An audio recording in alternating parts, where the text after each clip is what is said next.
I mean, that's one way to. Hello, everyone. That was probably packing tape and phone calls. no context needed. Hello, everyone, and welcome to Ichor in Honor. I am your host, the Herald, and this is the Dumb Luck Club. Hey! As you see, some of us are a little bit decked out because we are on our second anniversary of Ichor and Honor. Been 2 years since we started the campaign. Where did it go?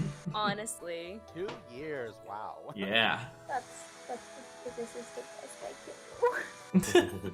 You look wonderful, Daphne. Don't worry about It's it. a temporary fix.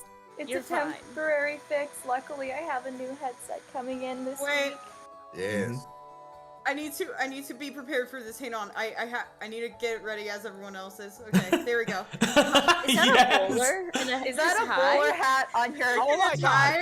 Yes. Okay, there we go. Yes, I approve of this.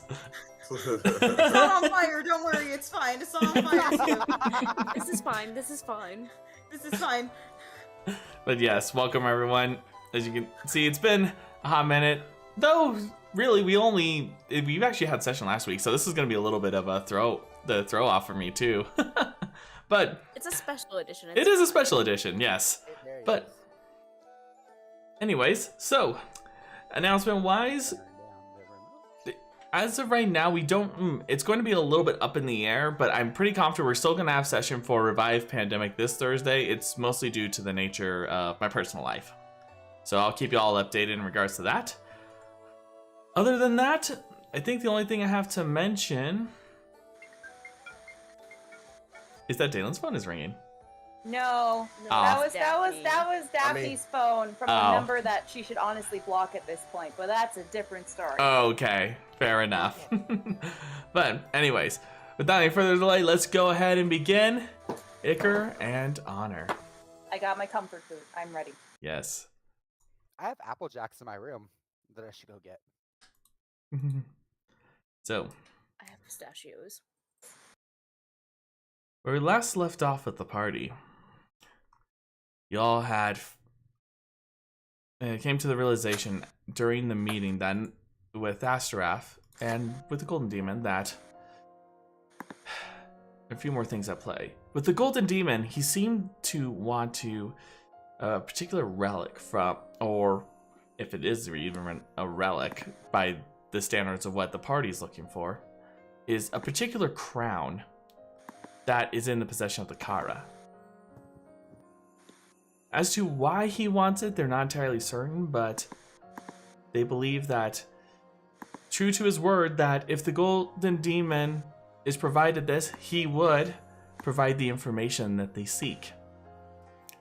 Astrap, on the other hand, had informed the party during their time in the black market that they needed to meet with him because he found something that was of interest to them. When they had met up, they had discovered a few things. One, the Duelist is here and had met with the daimyo of the Cray. And that there is an embassy. An embassy that is under the control of the faithful. But that was not all, as they had discovered that Talis hadn't been with them for quite some time, or even joined in on the meeting. Out of concern, Youth and Daphne went to initially check in the room and discovered that it had essentially been ransacked. No sign of Talis, but only a wounded Jerry. They were able to help Jerry be repaired, but they had no idea where Talis is. They had decided to scry on Talis. And with that, they had discovered that she was in the possession of someone. Someone whom seemed to have eyes and ears all over this city. Suspecting that it was the Cray daimyo, the party had come up with a plan. Lydia, Itham, Umeko, and if I'm correct, Gale, correct? Yeah. Yes. Yep. And Gale would go and speak to the daimyo while the rest, Delan, Daphne, Astaraph, and Youth would deal with the Duelist.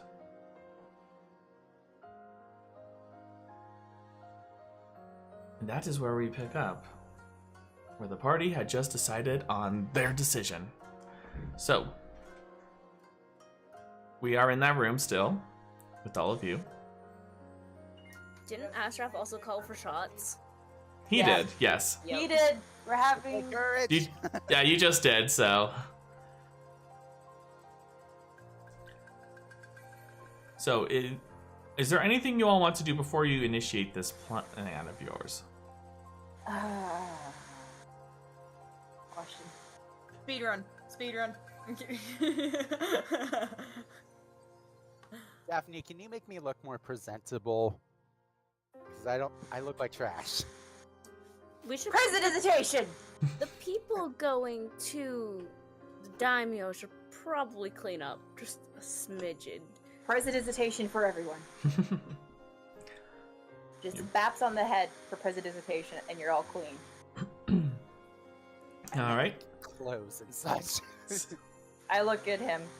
Gale, darling, I'm going to remind you that I am a 5'8" woman. What makes you think I have anything that's going to fit someone over 6 feet tall and masculine presenting is beyond me. Besides, you have the thing we got in the Zod territory during the festival. Yeah, you have nice clothes.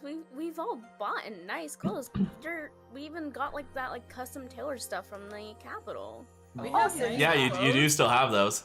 Yeah, Also, we have nice custom clothes. tailored clothes. We bought kimonos and yukatas and whatnot during the festival in the Zod. Like, we have clothing. Also, you were a bard. You mean to tell me you don't have nice presenting clothes? Gale checks his bag and he's like, "Oh, I'm dumb. You just Be right back." you hear from Astaraph. It says, "She stabbed him so many times. I'm surprised that I didn't feel it."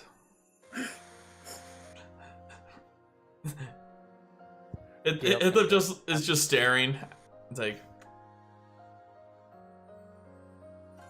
she reminded me of someone. And it looks to Lydia. Lidzel, my memory's still a little foggy in some areas, but who was the name of the of that personal servant that took care of getting us prepared?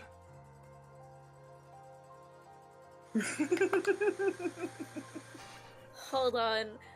I've also had my memory messed with. Oh god. It's not Anna. Was it Laura? Anna was the actress. Laura? I think it was Laura. Does she need to make a history check? I would. He just looks to you and just says, maybe that was her name? I don't remember. Ugh. I was a literal child, Itham. You think I remember names? You remembered that I smacked someone across the face with a quiver. So That yes. is a core memory. That is a core memory and a defining moment in my childhood. You Your just brother pipes smacked- up in the middle of your conversation. You know, I would say, imagine being privileged enough to actually mention said things about servants who help you get prepared, but I would be kind of hypocritical then. Yeah, You just like all let that out. You know all about that, wouldn't you, you? One of your I core, know about it. one of your core memories is your brother hitting someone with a quiver. Yeah. He was defending my honor. You wouldn't want to know my core memories, Daphne. Is one cutting your father's arm off? She hasn't mentioned. Wait, has she mentioned that to you guys? You have, Yes. yes, you have. Oh yeah, she did. Yeah. Okay. she just looks over at Lydia and she's like, maybe. It feels right. That feels right. We call him Stubby, not father. Daphne just pauses to think and wonder if she can have a core memory if she can't remember it, remembering back to the fact that she can't remember the day she got married. One of my core memories is when Talis shot me during testing. One of my core memories came from getting really drunk on courage. I don't remember that. I don't remember getting really drunk off courage. That night was a blur. But apparently I got married because of it. Damn good courage. I mean, he agreed to it, and he was more sober than I was, so... We'd still talk about it at the tavern.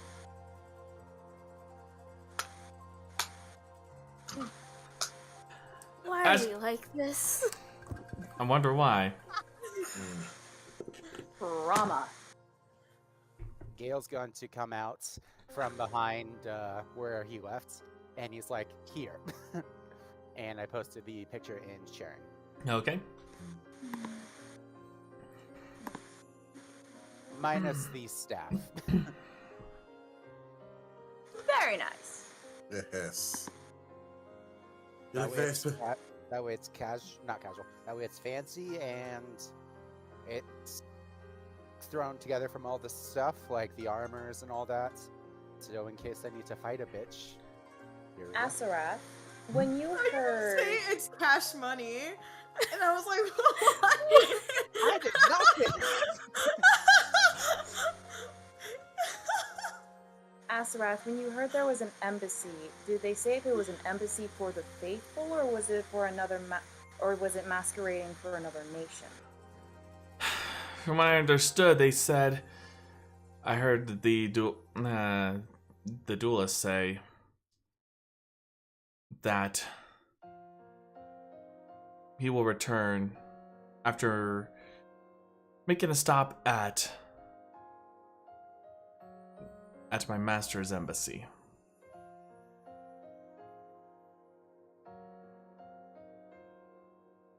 So, well, my first thought was hoping that if it was an embassy for the Confederacy, hypothetically speaking, I could literally just walk in.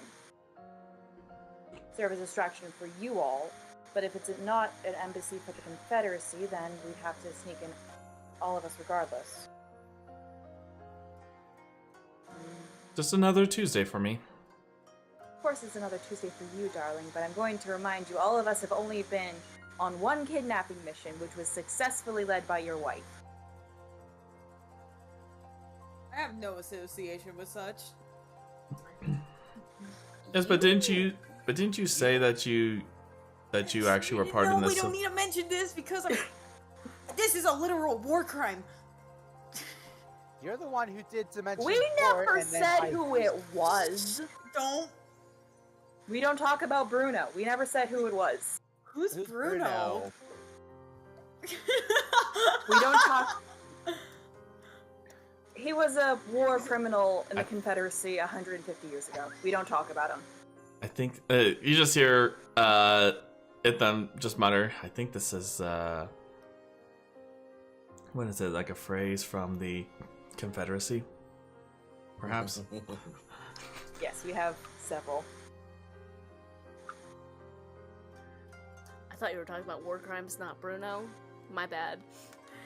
Bruno was someone who committed war crimes. That's why we don't talk about him. In the Confederacy, one of the worst things that can happen to you is to be forgotten completely. To have your honor and your family line completely erased. That sounds joyous, actually. Anyways, is everyone ready? Aye. Do we know where the embassy is? That is why it took me a while to. That's why it took me a while to arrive. As you see that Astraf pulls out a small parchment of paper from inside his sleeve, and from what you all can see as he places it down on the desk and at a small table that's in the center of the room, you see that it's a bit of a rough sketch of the perimeter of what appears to be that of the city. And he points to the south end with his finger, says, "We are here. Over here is as he points to the mark. If anyone wants to try to an intelligence check to see what they're looking at, Yeah. feel free. Just straight up intelligence. Intelligence, Oh Is this for boy. everyone, or? if you want to. 24. Okay. 19. Whoa, hello. Oh my gosh. It just... Yeah, it legit just happened over here. Did you have your macro on or something? I'm on push Lydia. to talk, and my push to talk key is my enter key. So I was still on. My intelligence score was still highlighted, and so it just sent a million of them. Okay, sorry. so it's a 19. Yeah. It's a 19. I got a 13. 17. It took me a while to find it. It But I almost got crashed 13. my roll 20. My brain is just a hyperdrive right now. Mhm. Set it on like right control. Set it on like right control. That's not bind to everything. Anything. Yeah, there. I got a 19, but it didn't show up in roll 20. Okay. It's in the game log. So as you are looking at this rough sketch, you get an idea of where everything is, and he points a little bit to the northwest. And you recognize that you were at the ports, so you were more likely on the east end of the city. And he says, so right over here, just right outside the palace perimeter, there is the not exactly where the upper class are, but more of the political elite are. So mostly members of the clans, but also where you'll find the whatever diplomats that might come through here.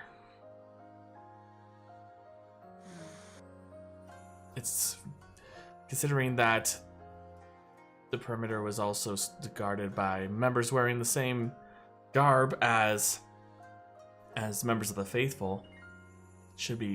It should not be difficult to find.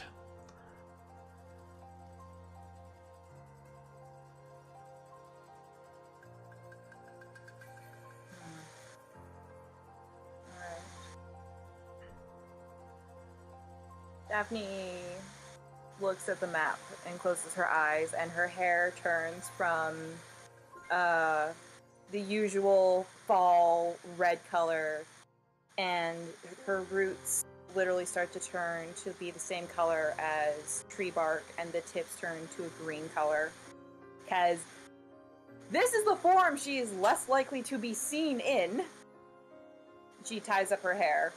So, the plan is to sneak in, find the duelist, get rid of the duelist, and get out before they know what's wrong.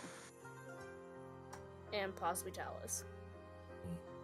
I don't know if Talis would be in the embassy, but that's your job to find Talis if she is there.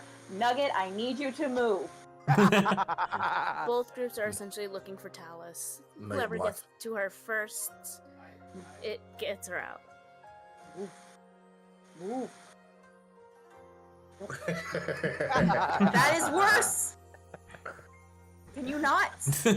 He hasn't had his allotted screen time in a while. No, he hasn't. Because Hi, Nugget. Nacho has been stealing the spotlight. Exactly. That Hi, is Nugget. true. Nugget So. does have a contract with us that he needs to show up at least once and put his butt in mine or the camera's faces. Hi, baby. I know So. you haven't had your screen time in a while, but that's because we haven't been on Twitch, so they So. can't spam your emote. So, as you come to this conclusion, Astraf chimes in. I will say though, normally I would like to have an extra day or two to get an idea as to how they are guarding this place, but it seems that since we have a time constraint, it's going to be a little bit more of a risk. We don't even know if we can get a meeting with the daimyo tonight, because it is getting late. So we might have to wait until tomorrow, possibly. Tomorrow morning. We do need to come up with a cover story anyway for why all the members of the honored guests of the Emperor aren't making an appearance. Especially if they already know we're in town. Guards would have seen us and they would have clocked us. They've done that in every other city we've been in. Alright, Daphne, what's the reason you're not with us? She blinks slowly, thinking, oh, of course. Honestly, the first thing I can think of is if I've come down with sickness, or I'm in mourning.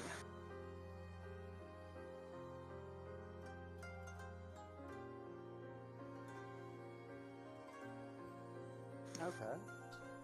Ashraf's just sipping the sake, not even saying a word. Can I get an insight check to see what he's thinking? Because I don't trust the way you said that, Mr. Dungeon Master. Sure, go ahead and give me an insight check. Oof. Good luck. 1 second.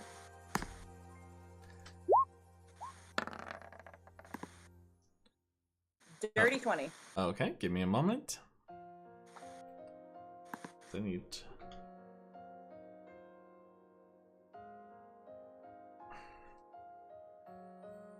Unless someone wants to disguise Itham as Daphne, but I doubt that's a possibility.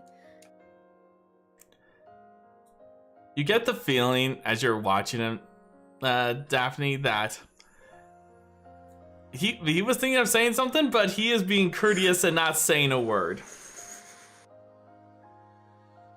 Daphne just looks at him with a single raised brow. I know that look. Why are you staring at my fiance like that, Daphne? Don't worry about it, dear. Also, Lydia, I don't think we can disguise your brother as Daphne. He wouldn't be able to pull it off.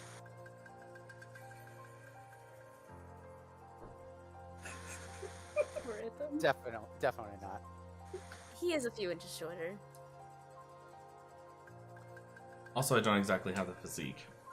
I was gonna say. As he just gestures to his torso. I mean, we could cast disguise self on you, but That only lasts an hour. aye. And we don't know if there's going to be some sort of anti-disguise thing. That's honestly why I'm waiting to cast Enhance Ability until we're almost there. Enhance ability? I can give up to 6 people a little extra to certain skills. Oh. Yeah, and I was gonna pick Charisma to help us a little bit. Deception might work too. Deception is a charisma-based skill, Gale. Oh! Are you sure you were a bard? Yes, I was.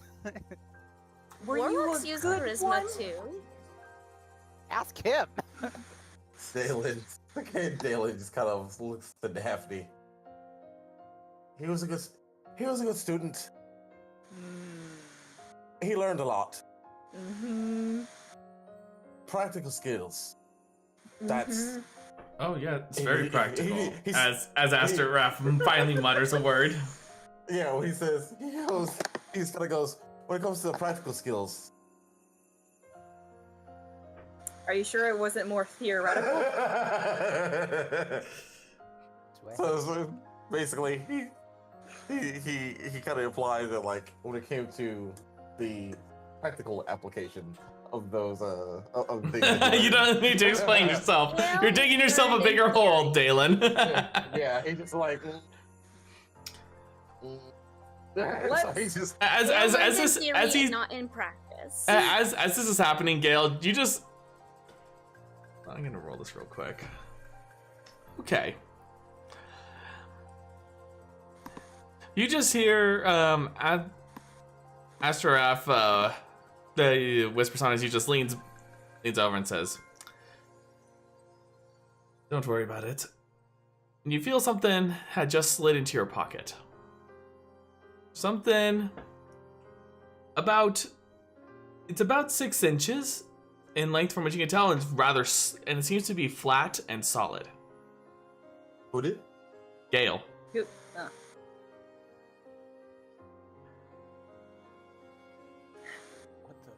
Anyways, Gale's so going to look.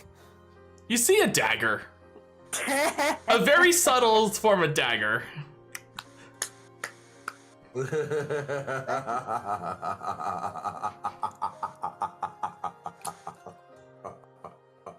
Blondie, your fiance, just gave Gale a weapon.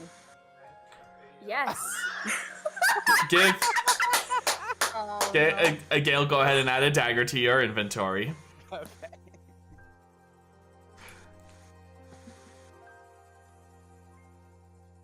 Only slightly concerned about what could happen with that. Anyways, Let me see what you have. like I said, we could just say that I'm not feeling well, or perhaps something else came up and I had to leave town or something. Considering you are in another season right now, hopefully they won't recognize you or put two and two together. Well, I'm planning to change clothes as well. I do have a disguise kit, so. There you go.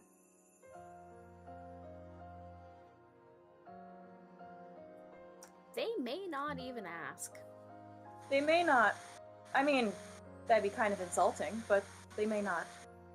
You won't be there to know, and I probably won't tell you, so. Thank you so much, Lydia. Why do you get Starburst? I want Starburst! So She can't open it. Oh no. So There I she guess goes. the question. So are we planning to? Should we just plan? I saw you're suggesting we go in the morning. This operation. Would we all feel better about that? Getting a night's sleep? It's not like we did much today. And used spell slots for our spellcasters. I almost wonder if you guys go in the evening tomorrow, and then we hit the embassy at night. It is easier to sneak around at night, and Astaroth would have an easier time seeing during the evening. Or you guys go now and we wait till morning? Yeah. Or was our whole well, I mean, we could attempt to go now and try to actually stay at the palace like we have been, because we're honored guests of the Emperor. Because we have been kind of palace couch surfing. That is true. We So have not paid for a single tavern stay in Well, we months. have just discounts, or other people have paid for us. We can always, if we can't get a meeting with the daimyo, we can always see if they'll room us for the night in some sort of guest room, or send us back here, or a closer tavern. And if they send us back, we can always join you guys. Astaroth, how long ago did you see the Duelist? It was about an hour or two ago, and that was and that's how I was able to find it in the first place, because I tailed him. Okay. So he's in the embassy now. Meaning, unless they did something else to him, he's most Was he- likely asleep. At the embassy, or was he at the palace with the daimyo? He was, but then he left for the embassy. How far away are the two, if we're looking at Astaroth's little map? Since you rolled pretty well, you don't need to worry about it, but as you kind of have a little bit of knowledge initially from Anira teaching you how they kind of do their maps and such, that you see it's they're about 2 to 3 fingertips the width apart, which you would remember from talking to them, how their sort of measurements are, is that a fingertip would be 2 miles. So they're 4 miles apart. 4 to 6 miles. Yep. That's not bad for distance. So if we can't get in, nor are they able to room us, we can always send a message and try to get over to the embassy. In case you guys need help. I'm not saying you need help, but in case you just want more backup. In case the duelist fight does go south. Quick question for the Dungeon Master. So, Paulina knows that tigers by themselves are typically a bit more on the nocturnal side.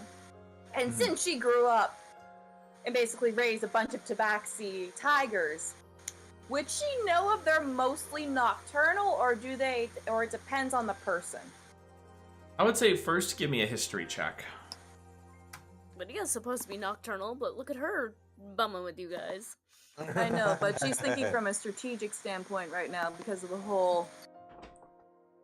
We're trying to hit him, and hopefully he's asleep. Get him with his pants down. I don't think he goes to brothels. For the first time in like all day, you've actually heard Delan crack a chuckle.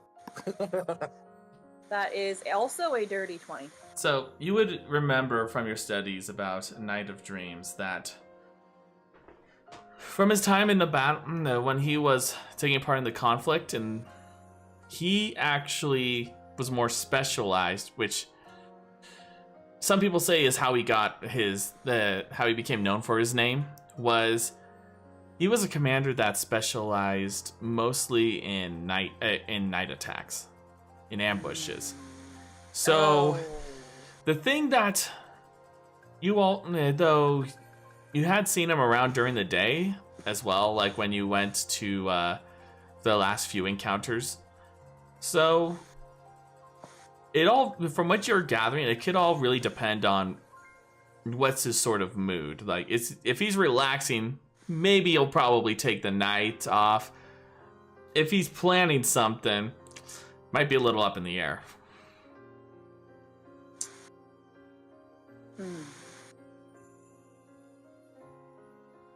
Thinking back on it,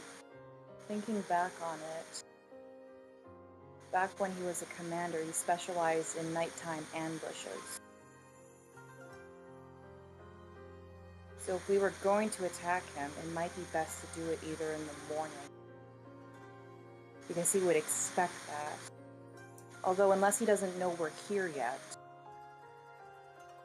We could scry on him to see if he is sleeping. That's if our scry even goes through. Do we have anything of his by chance? Like a trinket, a piece of his armor? What are you doing? You can't have my Duelist. cereal! Duelist? You picked up that piece of the mask that fell off That you did. when she shot it. She has Right. a piece of the mask. Right, from way back when we did the heist. Because she used guiding bolts on his mask in particular and picked up the piece that fell off. Mm-hmm. So, yeah, For we once, do. being a hoarder pays off. It does pay off. Stop harassing me about this. She's gonna get the piece out, and she hands it over to Daphne. This was from when we fought the Duelist back at the Hornet's Nest. This is part of his mask. Alright. It could possibly work. Good. Lydia, between the two of us, who has the higher spell DC? Scrying is a wisdom save on their part. What's your... 1 second, let me bring that up. Can you stop trying to eat things? I am in the middle of something. Stop trying to eat my food. You have food. Okay, my spell DC is 17. Mine as well, and since you are more familiar with the Blondie, we kind of lost you. Sorry, I forgot. Since you do know him better than I do, it would be a higher negative. Player talk. It would be a -9 to the roll. Okay. Because you have a possession which is -4, and you are familiar with the target, so -5. So. All right. May I borrow the mirror? Yes. All Yeah, right. I will hand it over. So, drying. Let me just find that so I can move that spell slot.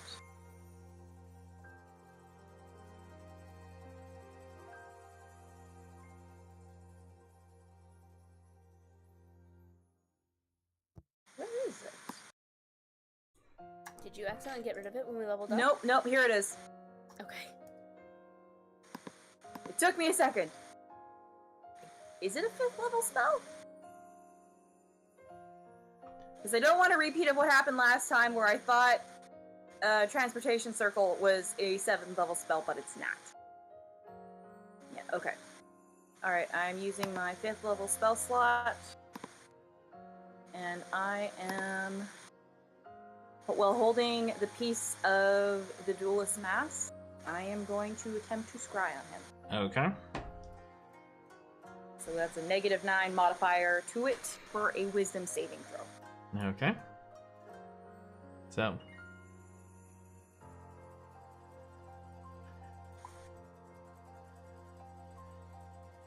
As you focus in on scrying on the Duelist, the vision becomes much clearer to you. Now, let me find this real quick. Okay. So, and as you are looking through, you see the Duelist. You see that he seems to be sitting in a seat, a rather well cushioned chair that seems to be that of a very soft velvet. His hands are together, not seeming to be wearing a mask, but having this 1,000-yard stare.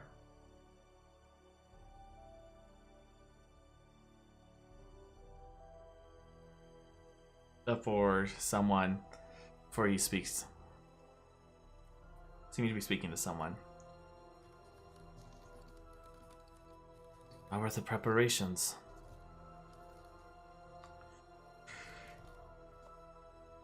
Everything is continuing on as ordered. They will all be ready in the morning. By the morning. Good.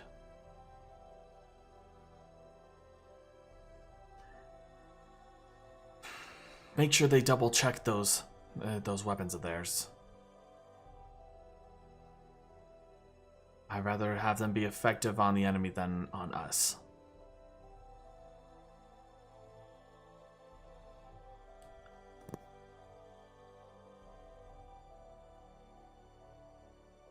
And how is the beacon?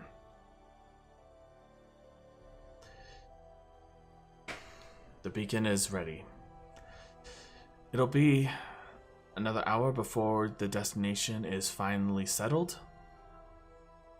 But once that is prepared, we can take the initiative. Very good. Get some rest. You'll need it for the coming battle. Can I try and swivel it to see if I can see who he's talking to? Like, can I try and like make it go behind the chair so I can see possibly the direction he's talking to? By the time you do that, you actually you see the silhouette, but it's already Simichu had left. But from what you can see in the brief moment, it didn't look like they were even in the room. In fact, as you swivel around, you start to notice that there's a bit of illuminated light that seems reflecting on the ground. This wooden ground. This floor, actually. Is he even in a room right now? The Duelist? Yeah. Well, from what you're seeing in this wooden floor, it could be.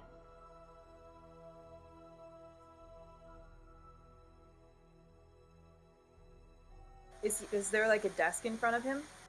None. So he's just in a chair. Mm-hmm. In a room. Yes. With an illuminated floor. Or at least, go ahead and give me an insight check real quick. Thank you. That is one of my specialties.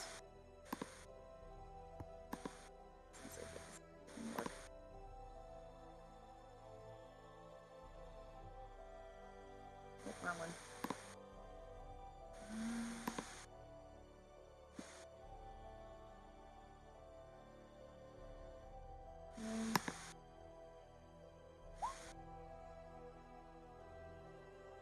Damn it.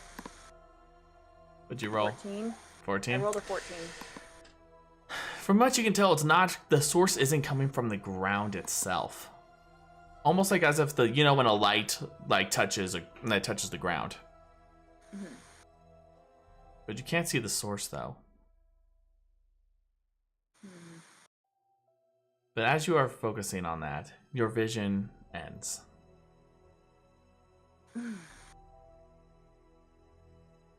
All right. Few things. He's not asleep. He was talking with someone who didn't seem to be in the room. I don't know where he was. But something's happening in the morning. And it sounds like they're preparing for battle. They said to make sure the weapons were ready because he would rather them be more effective against the enemy than themselves. And something about a beacon being ready and a destination to be set. Hearing that they're planning for battle in the morning, Delan kind of perks up a little bit. So they're preparing for a wee bit of a skirmish tomorrow morning. I'm not sure who they're going up against. They just said to be prepared for the upcoming battle and to make sure the weapons were ready and that they'd be more effective against the enemy than themselves. It sounds like they aren't fully trained with the arquebuses yet. If I had to guess, that's what they're referring to. Perhaps something that's something we can use to our advantage. If they're going to be getting into the middle of a scuffle, perhaps we should let them enter it, and then come at them from the flank. The problem is we don't know where that skirmish is happening, or exactly when.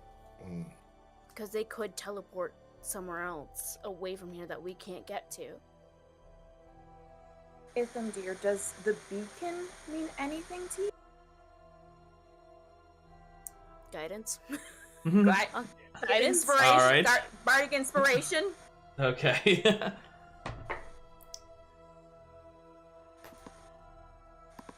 And the bardic inspiration is A D10.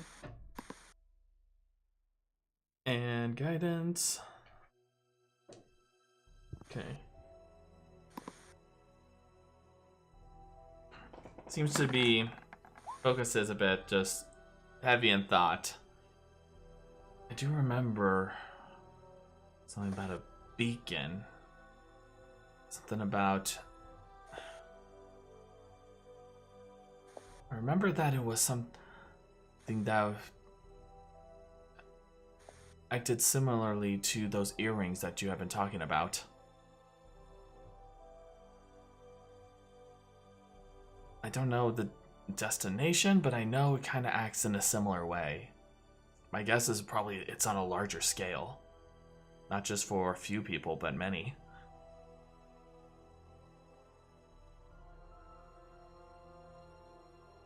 I wonder if it's similar to the thing that happened in Kinkata when the mutant suddenly appeared.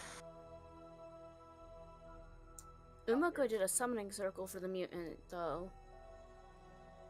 Who's to say they're not going to do something similar? They said they had to have a nation set.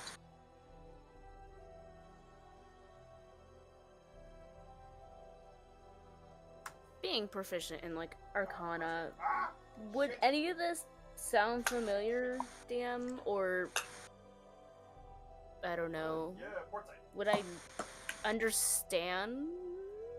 Give me an Arcana check, but at disadvantage. I believe in you. I still believe in you. There you go.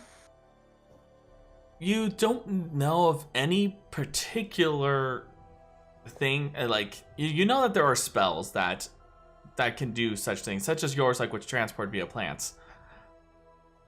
But from what your best guess is that it could be the fact that you mentioned a beacon. Maybe it's some sort of arcane item that does something on a larger scale, but that's pretty much all you can go off of. What did I miss? Sorry, I had to step away, let the dogs out. Did Itham know anything? He did. He said something that it sounded similar, like what the earrings do, but on a larger scale. Okay. You let the dogs. So that leaves us two options. Either go tonight.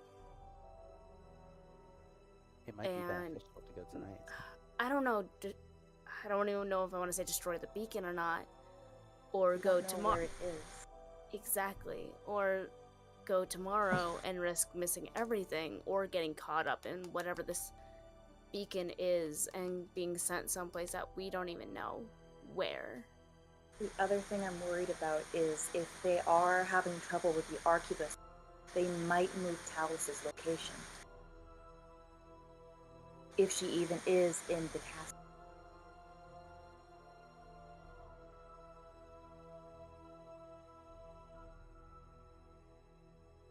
There are benefits to both, and there's also downsides to both options.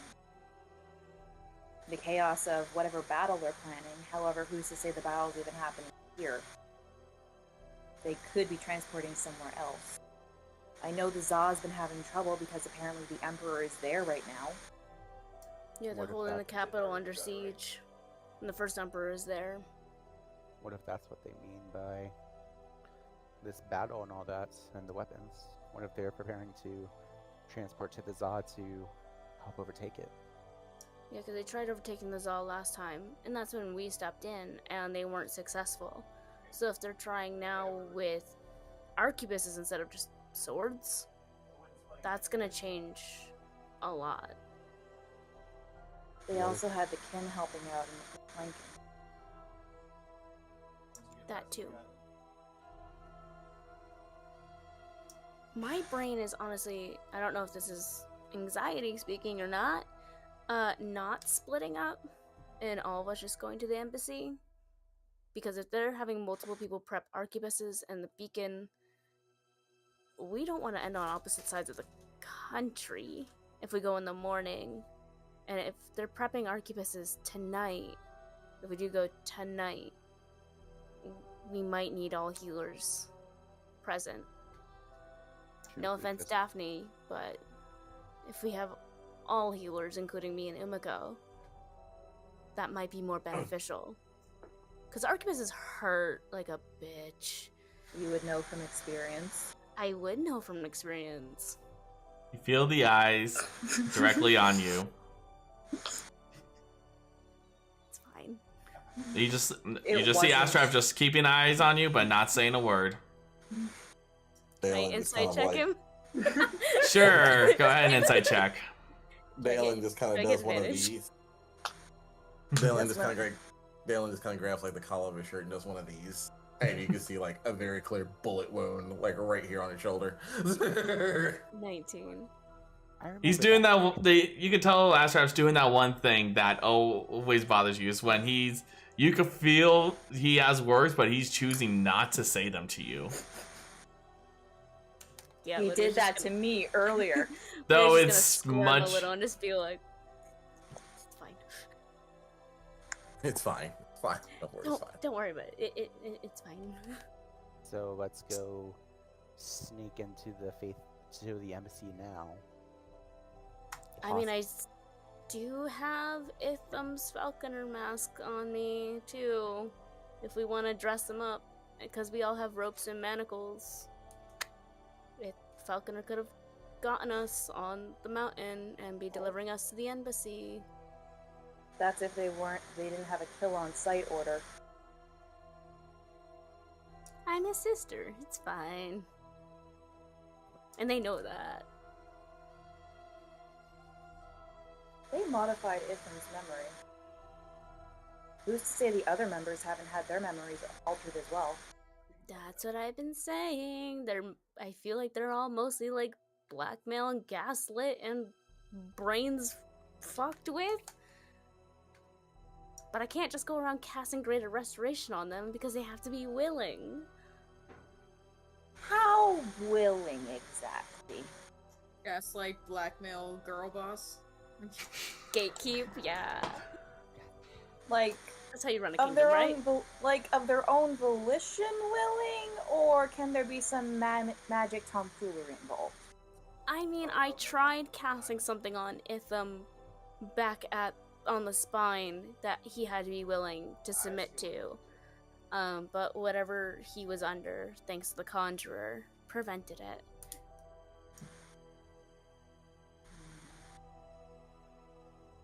Didn't we kill the Conjurer? Yes, we did. Then perhaps maybe if he was the one who cast whatever spell that was on Itham, if it's cast on these blokes, perhaps it's weakened now that he's dead. If it was modified... Dungeon Master, if Modify Memory is casted, if the person who cast Modify Memory is killed, is the memory stopped? Player knows it does, but would Daphne, with her proficiency in the arcane? I would say that because as of what she knows at the moment, since I'm looking back into the past rolls for the Modify Memory, that it's possible. Maybe not. It hasn't really been tested because, especially seeing how Modify Memory is like a big taboo in many cultures. I'm not sure. Modify Memory isn't something I've dabbled with. It's kind of, sort of a forbidden magic on the Confederacy Islands right now. So it's not something I've studied. It's a possibility, but I mean, the only way we could have tested it would be if them had lived before the thing happened and the Conjurer died, but he did not. Hey, Herald, just to let you know, Decky is currently having some issues and can't speak or understand anyone Okay. with Discord. Just wanted to let you know. All right. That still begs the question, do you want to go tonight? Or do you want to go in the morning? It might be beneficial to go tonight. Stop. It means I get to stop something, then let's go tonight. Yeah, I was gonna say. And I mean, we can just not split. Yeah, let's just forego going after. Well, let's forego seeing the daimyo. We're, just for clarification, we are not foregoing saving Talis, but right now, Talis at the very least we know is safe. Yes. They don't have her in a prison, they don't have her chained up, they don't have her bound and gagged. And you never know, we might find Talis along the way. Or, you know, if she's not at the embassy, we can always try going to the daimyo in the morning, like nothing ever happened tonight. Sorry, Gale, you might have to change out of your fancy clothes. I mean, you can stay in them, darling, you look wonderful. They just might draw a bit more attention than what we're looking for tonight. Not the first time I've snuck around in fancy clothes. I mean, ooh, we could possibly go with Lydia's plan. Only instead of, no, hear me out. Instead of Itham capturing all of us, because that's a bit far-fetched, what if he only caught Gale? I mean, he's done it before. Yeah, he's done it before. Who's to say he didn't do it again? Gale's did? gonna look at Umeko. Yeah, Yes. Itham, you, kidnapped did. Gale a while ago. And brought him right to the Hornet's Nest. And then we broke into the Hornet's Nest to break him out. So I guess kidnapping just sort of missed runs in the family. Ugh. There's a reason why I don't like your birds. You used your birds to attack me first. I mean, birds of a feather flock together. God damn it. Gale, the birds are on our side now. So those birds are not working for the bourgeoisie. Who's to say we're not the bourgeoisie? No, the bourgeoisie are the Baizé. I mean, we worked for the Baizé. We are getting off topic. Yeah, I was gonna say. It's how we deal with stress. These are our war room meetings. I apologize.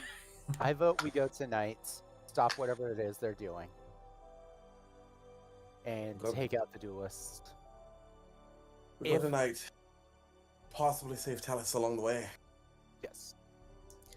Isam, are you okay with this? I know you probably don't remember this, but we're asking you to like re-put it on the mask and. It was just a suggestion. I'm not saying we should do it, especially if he's not able to completely. Because it looked like asking him right now. I know, but I'm just saying the duelist and the falconer appeared to be close when we scryed on them. That too. Yeah, YouTube used to be close, by the way. Well, like, you talked to him when you had issues. Well, if it's what it takes for us to get the job done, then I'll do it. Not sure how good I'll be, but I'll give it a try. That's right. You have your still don't have all the memories of that time. Which is a good point, especially because Houston. I can give him a bonus to his charisma, which should hopefully help with lying. I'm just wondering if they know he died. Remember the vision that Black Wolf... Okay, quick clarification from memory. Did Black Wolf tell us about the vision he got from the rock? About all the faithful members? All the faithful members and how Nope. they all put on the mask and the links. Yes. Oh yeah.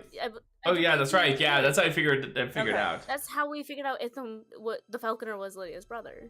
Yeah. I'm just wondering because it sounds like there's some kind of connection between all of them. I'm wondering if the Emperor already knew they died.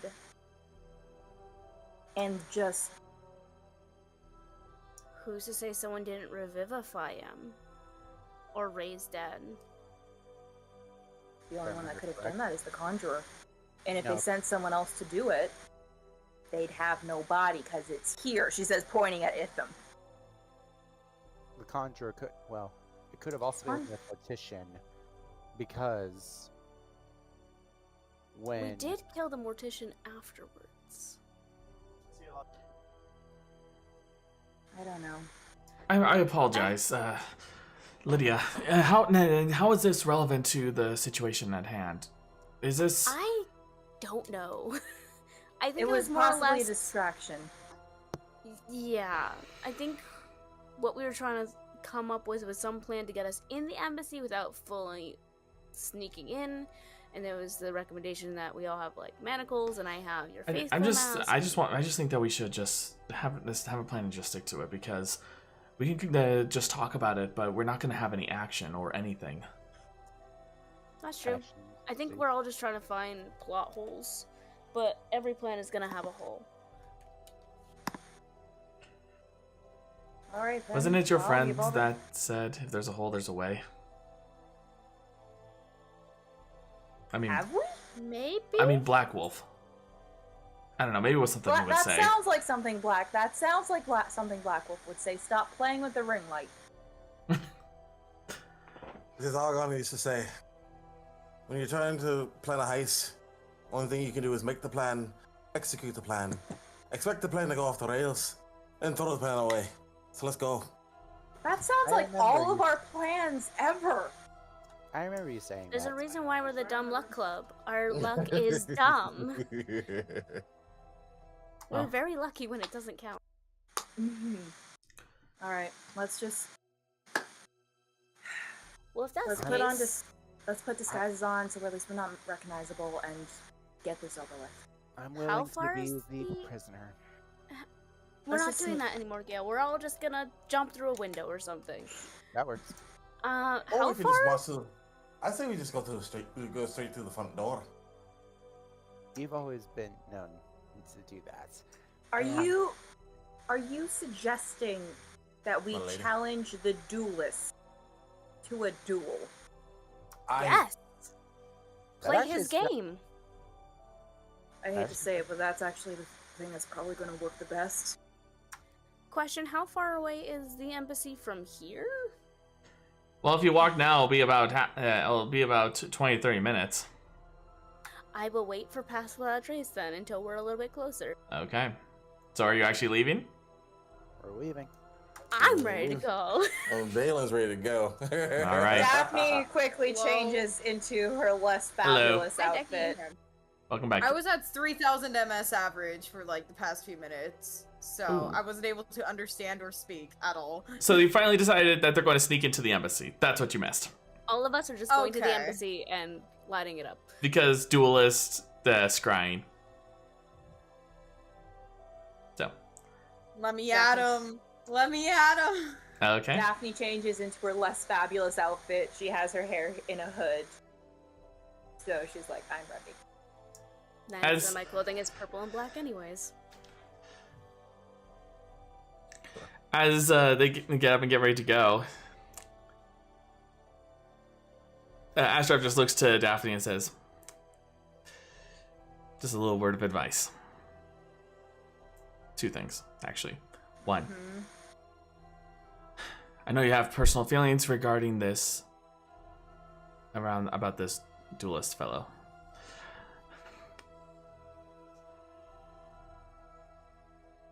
I know there's that saying that you don't always want to meet your heroes.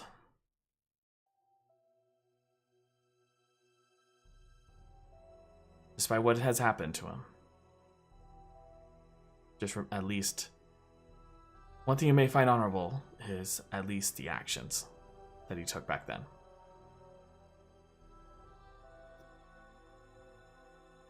I acknowledge that Night of Dreams died a long time ago.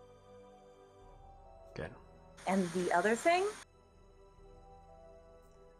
He then leans over and whispers to you. So, I'm sending it to you via DMs. Why do I think I'm gonna have to make a wisdom saving throw? This man killed Paul. I was gonna say.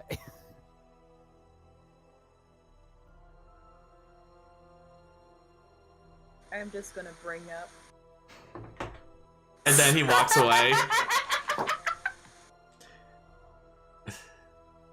What was that? First of all, that was Paulina laughing, Yeah. not Daphne. I know. I was about to say, what did you say to her? What did you say to her? Daphne kind of blue screens for a second, but I was like, okay, let's go. Are you okay? I'm fine, let's go. Fine, let's go. So, all right. So you're all heading towards the embassy. Yes. So, Once we do get closer, I will cast Pass Without a Trace on the party. We're going in stealthy or are we going in noisy? I spoke stealthy. Here's the thing. We're going to an embassy. It's going to be covered in guards. We want as few people as possible to come at us when we're fighting the duel. The fight's gonna make a lot of noise regardless, so if we can get in without any trouble and get out, that might be our best bet.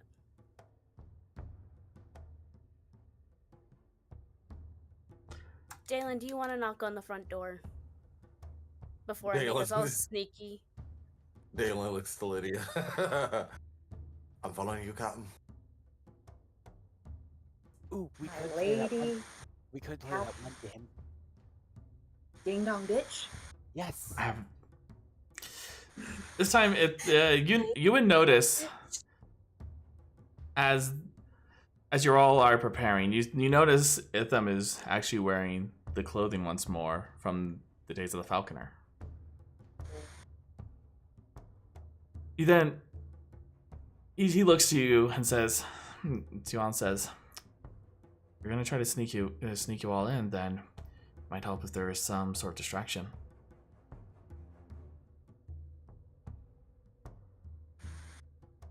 Lydia will pull out the Falconer mask and just look at me like, you be safe. I'm not resurrecting you again. You didn't resurrect him. I resurrected him. I I'm had not to deal with asking 2 gods. Daphne. I'm not asking Daphne to bring you back again. If Didn't you he buy a do. diamond?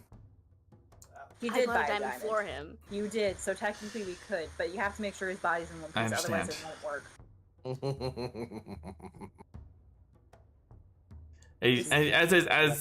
As he just acknowledges, he looks over to Astra and says, "It's your turn to keep her safe." As he puts I'm on a grown the mask. woman, I can keep myself safe. Excuse you. When we're like about 5 minutes away from the embassy, Mm-hmm. Daphne's going to give him a pat on the back and just say, "Remember, gusto," and give him a bardic inspiration Okay. when we're like 5 minutes away, so that way he has another 5 minutes on it when he gets there. Mm-hmm. Basically, as close as we can comfortably get there, so he has the most amount of time with the bardic inspiration added. Mhm. I will Okay. give everyone pass without a trace at that moment as well. Alright. So everyone now has a Alright. plus 10 to stealth for the next hour. Okay. Once you cast that. So, as this happens, you notice Astrav as he seems to go off to a little bit to the side and stays more towards the corner alley, as you notice what appears to be that of a walled off the perimeter, though it seems to be that of, you see the stonework, but then also you see various tall iron bars with spikes at the end in a triangular shape. Very much similar to that as what you would almost expect from like a mansion or something from that's a Draconian made. But you also see that there are a few of the people that seem to be wearing beak-like masks and just wearing the cloaks and everything of the faithful. And as you notice this, you also see that along the corners there seems to be various illuminated lights. Almost as if like they're the kind that you would see were like a street lamp, but instead of it having a candle, you notice there's something floating all along inside. Glowing brightly though. And beyond this wall, you would see that there's this multi-storied structure. From what you can tell, there's about 2 or 3 floors to it.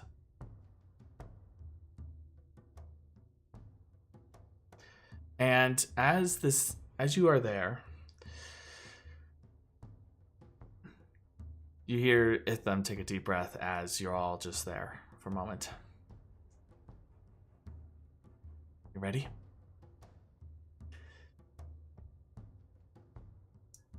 Let's go. And you see for a moment, he disappears into a flock of crows and starts flying towards the area, to the front gate. That looks familiar.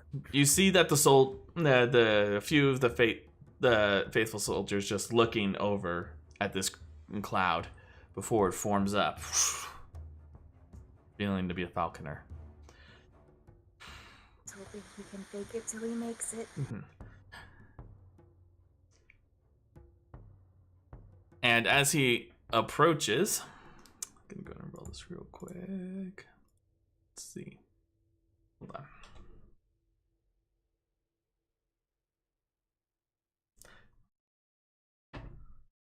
on. Okay.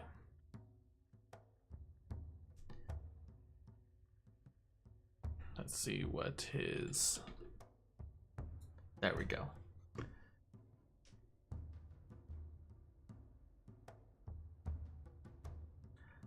As he stands there, you hear him speak. Open up! It's the falconer. And they pause and look. Then you see one of them approach the gate and say,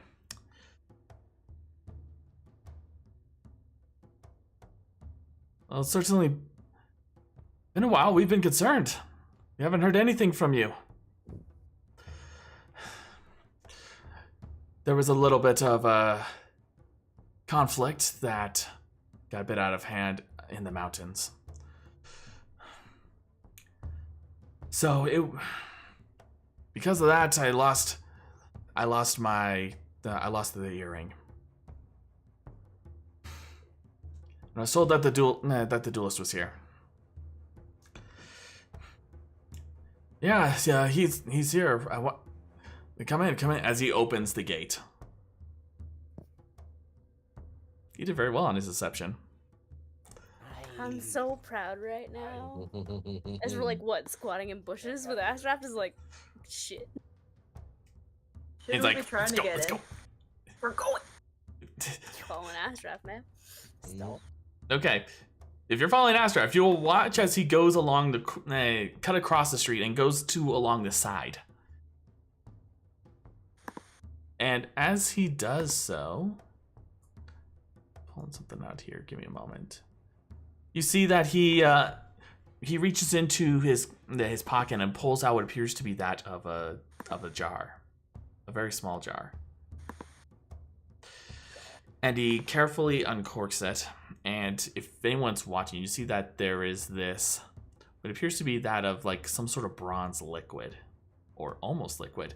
But as he pours it out, almost like dragging it along the bar itself, you notice that it's acting almost like a gelatin, like as it's just almost like, think like as if someone took a bunch of hair gel and just smeared it on, like, say, a wall or something.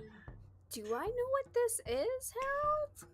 Because I think I have a matching item. Give me an insight check. With advantage.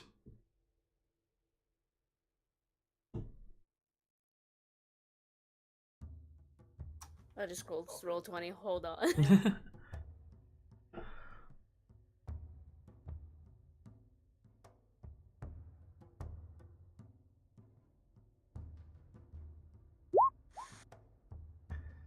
From what you can tell,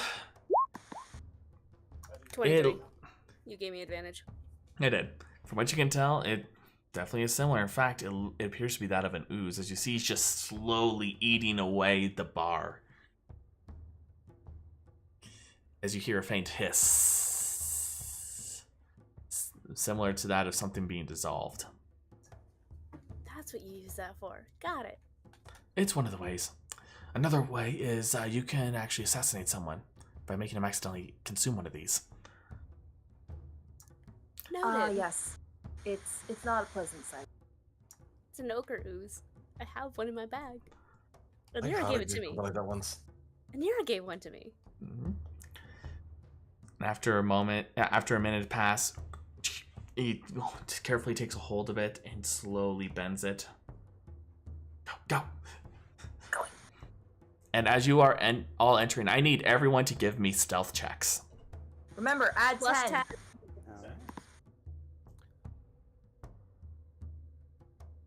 This is about to enter the cosmos. This is why I Plus did it. 25. Dirty 20. 25. Hang on, let's see. Wait, 1 second. Dalen's also, while he's 29. stealthing. So dirty 20, and then Dalen's going. No. It shows to me Gotta add- 24, but still, it's still Okay, good. wait, I gotta add the D10. It's advantage, so that's 18. Plus It's a flat 10, not a D10. So you got a Oh, a 27. flat Daphne. 10? Yeah. Okay. A Okay. 39 DM? Okay. We lose youth! Elusive Okay, is so- the shadows. So 28 for Dalen, and he's also going to use his ring of invisibility. Mm-hmm. Okay, so you turned invisible. So now from this point forward, Delan, as long as the invisibility is active, you have advantage on stealth. Ah. Because I've Ashraf also. evolved invisibility. Ashraf also has Pass Without a Trace. Mm-hmm. Already rolled for him. Yeah, good thing. So, as you all enter and cut across, you go one at a time, cutting across the lawn, and as you get close to the structure itself, pressing yourself against the walls, as You see some of the guards walking by, holding their own lanterns now, seeming to be you're catching it in the middle of the changing of the guard, but they don't seem to notice you as you stay close to the structure. As Astrath whispers, "Where's our second floor?"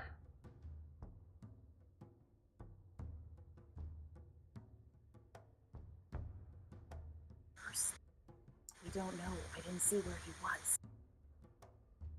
Once you had something like that, I would have assumed he'd been on the second floor. Second floor. Second floor. Let's go. Okay, so Are all the windows illuminated, or are only some?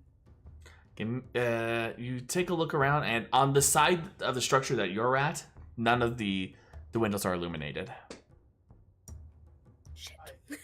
Okay. Second floor, I guess. All right. So, just for context, it is about 20 feet up before the next window, after the first one. Nice. So, but as you can tell, it seems that window is closed. Is there an open window? Give me a perception check. Is there can I spot any good, like, footholds? Like, if I were to climb up there and open the window? Give me a perception check as well. What was it? What happened? I lagged again. They're just trying to figure out how to get up the second floor. Because it's about 20 to 30 feet up to the next window. Is it our entire group, or are we split off by now? The only one who's not with you is Itham. Because he was serving as a distraction. Dirty 20. All right. We went as a We're group. trying to enter through a window? Yeah. Second floor. Second floor window.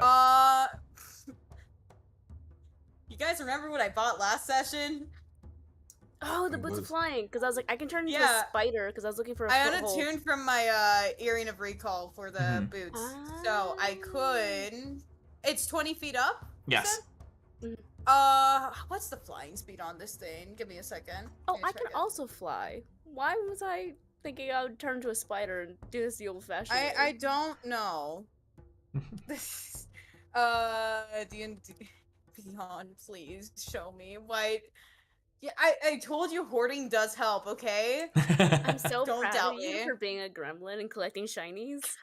I would like to say that they're all speaking in whispers. We're just speaking at a normal volume so that the people on the lovely YouTube land can hear us. Just hand signals the whole Hand time. signals. Thieves can't. Yeah, so winged boots should have 30 feet of flying speed. Okay, so you can easily fly up there. Do you do so? Mm-hmm. You watch as you just hits her heels together before going up. Well, that's useful. And and once you are up, you are near the window. So I'm gonna try to open it carefully, so in case if it's like squeaky or whatever, it's not gonna do that. All right, go ahead and give me a sleight of hand check. Okay.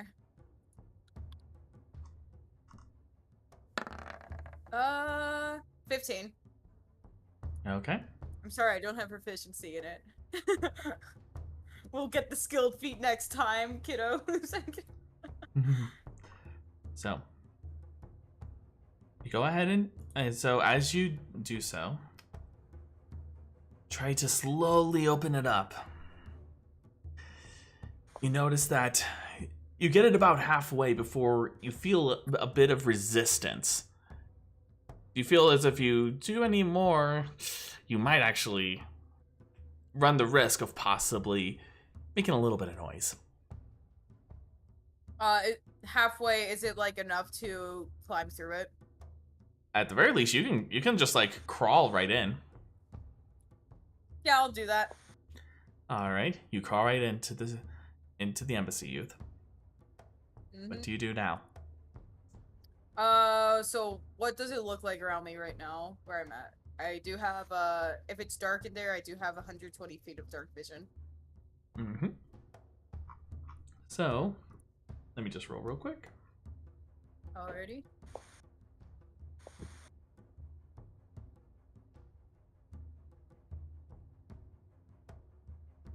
As you crawl through, you find yourself landing onto something soft. If you notice, there's a bench right underneath it.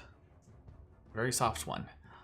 But as you're looking around, you see that it seems to be to have a very official sort of structure. As you see that the checkered, patterned tile floor, you see various structures and what appears to be that of various sorts of things that seem to give off like a very official sort of presence. It's not exactly decorated. It's simplistic in design, but it's clear that from the floor itself that this is meant. This room is meant for function. As you see a desk in the corner of that room. It's a pretty large room you're in. So there's no one in there then? From what you can tell, there's no one in there. Okay. How much? I do have.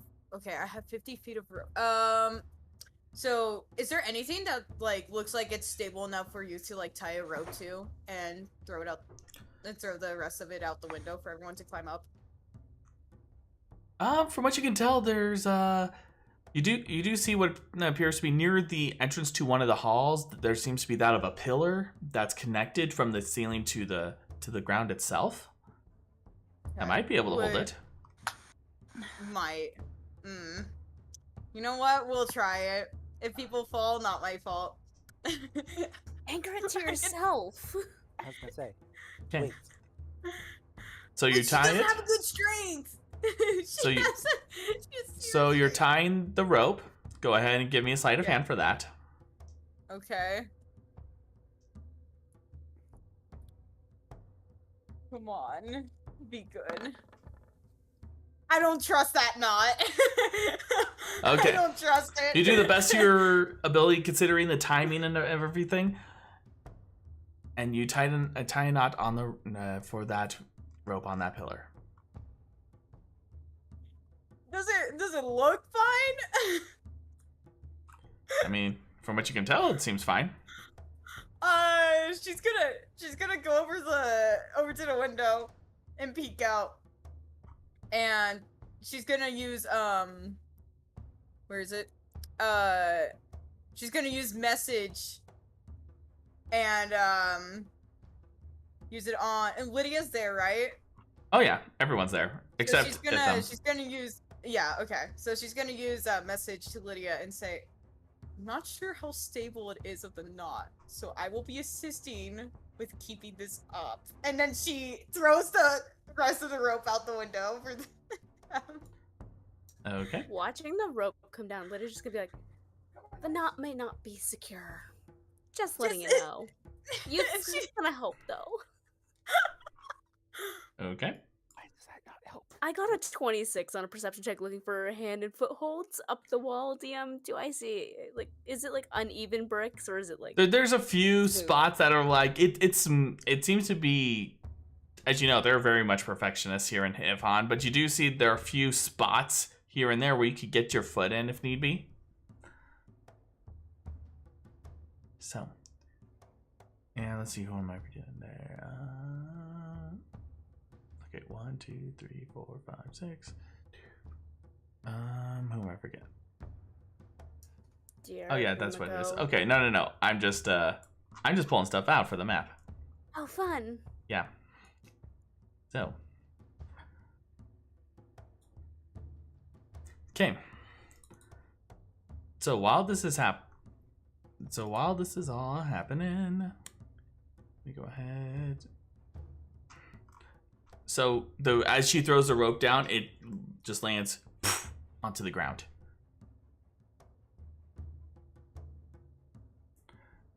What do you do? Those of you who are on the ground, what are you planning to do?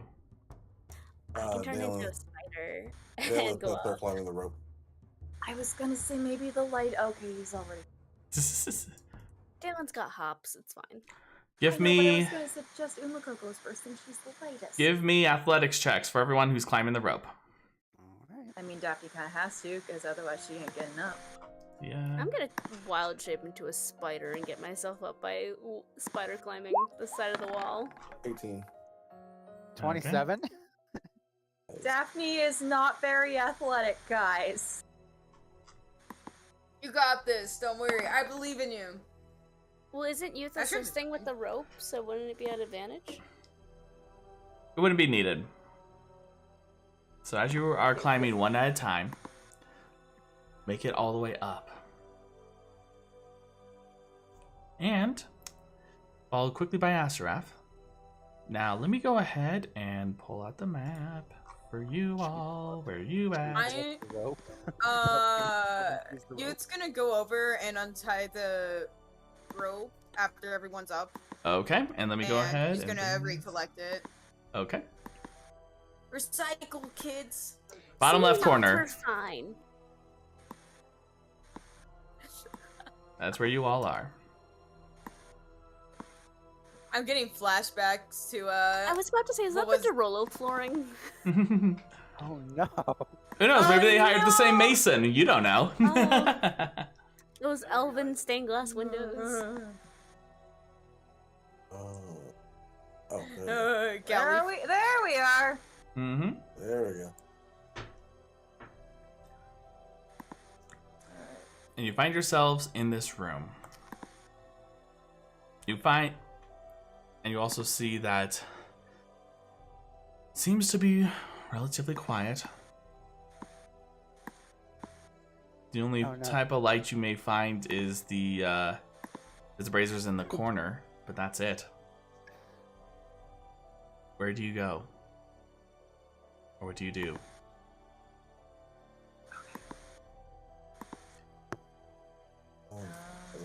Well, there's only two options. From what I'm That was- seeing. Dan's picking a direction, and he is motioning Lydia. towards someone. Well, he's not going anywhere, but he's motioning towards someone towards the north. Lydia, did you pack locate objects? Because if you have locate objects, you can try and see if you can locate the mask that the duelist is wearing. You didn't pack it, did you?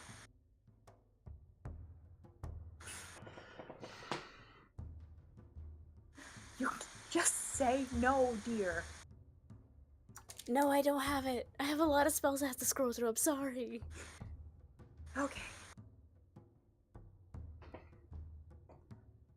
Okay, so Daphne's been in a lot of embassies. Mm-hmm. So, would she know roughly where, like, offices or rooms like that would be in, like, say, a basic embassy? From what you gather, it would probably more than likely be the second floor, really.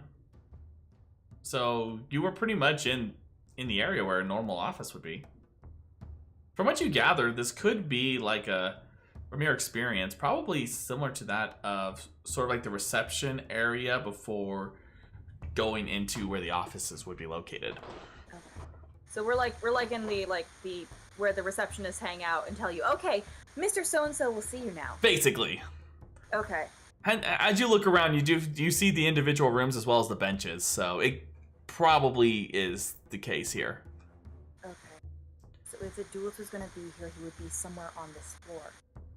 And most likely, is the building shaped like a rectangle? So basically, it's like you go around once and you could end up in the same spot? Possibly. Though, go ahead and give me an insight check real quick. I'm sorry, I'm really going into like the structural No, thing. you're fine. You're fine. I can see all things. You can see all things, but Daphne can't see all Oh. things. No, I just see like everything ahead of me. Oh. Come on, insight. Oh, natural 20. Natural Okay. 20! Tell me everything So, about this building. I you can want to know the masoner. So, you can tell there is something rather strange about just from being in this room, it feels weird.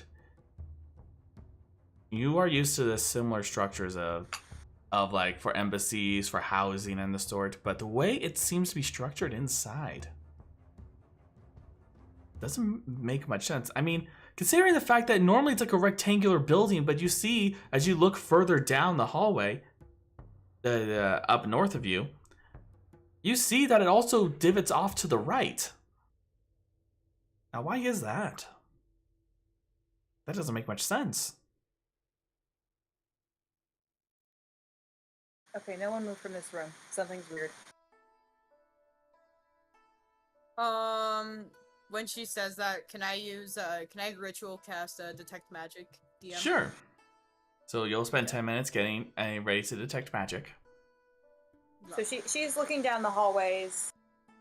And does it seem like the other hallway also seems to divot to the right suddenly?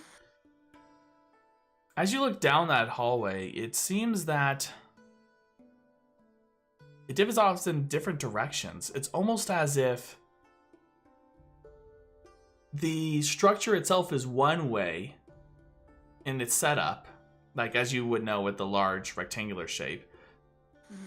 But inside it's different. It almost doesn't seem to match up.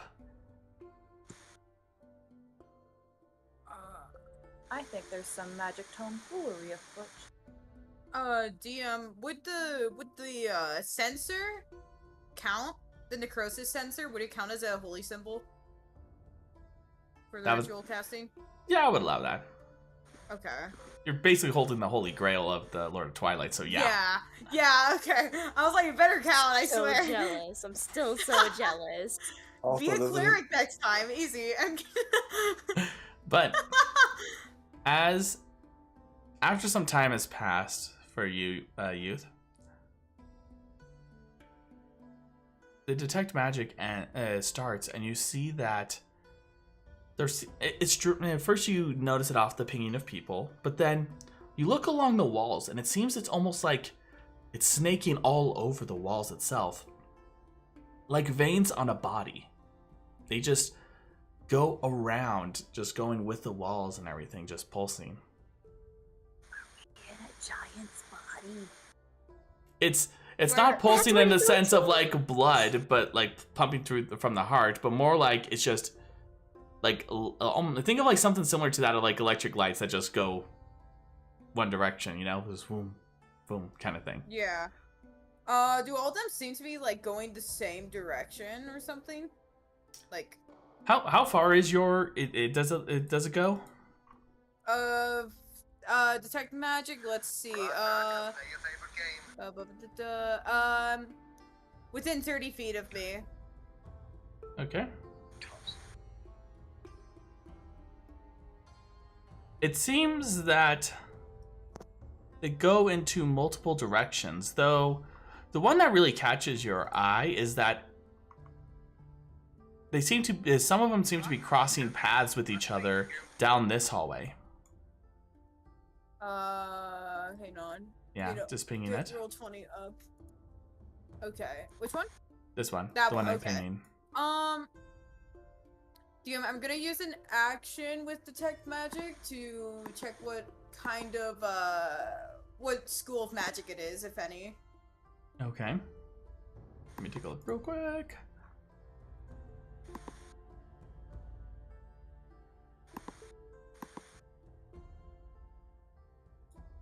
As you're looking through with your action,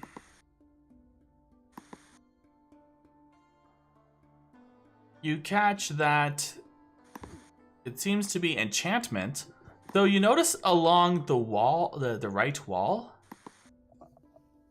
right here, as it snakes through there, for a moment there appears to be a level of divination as well. Youth will point this out to everyone in the room.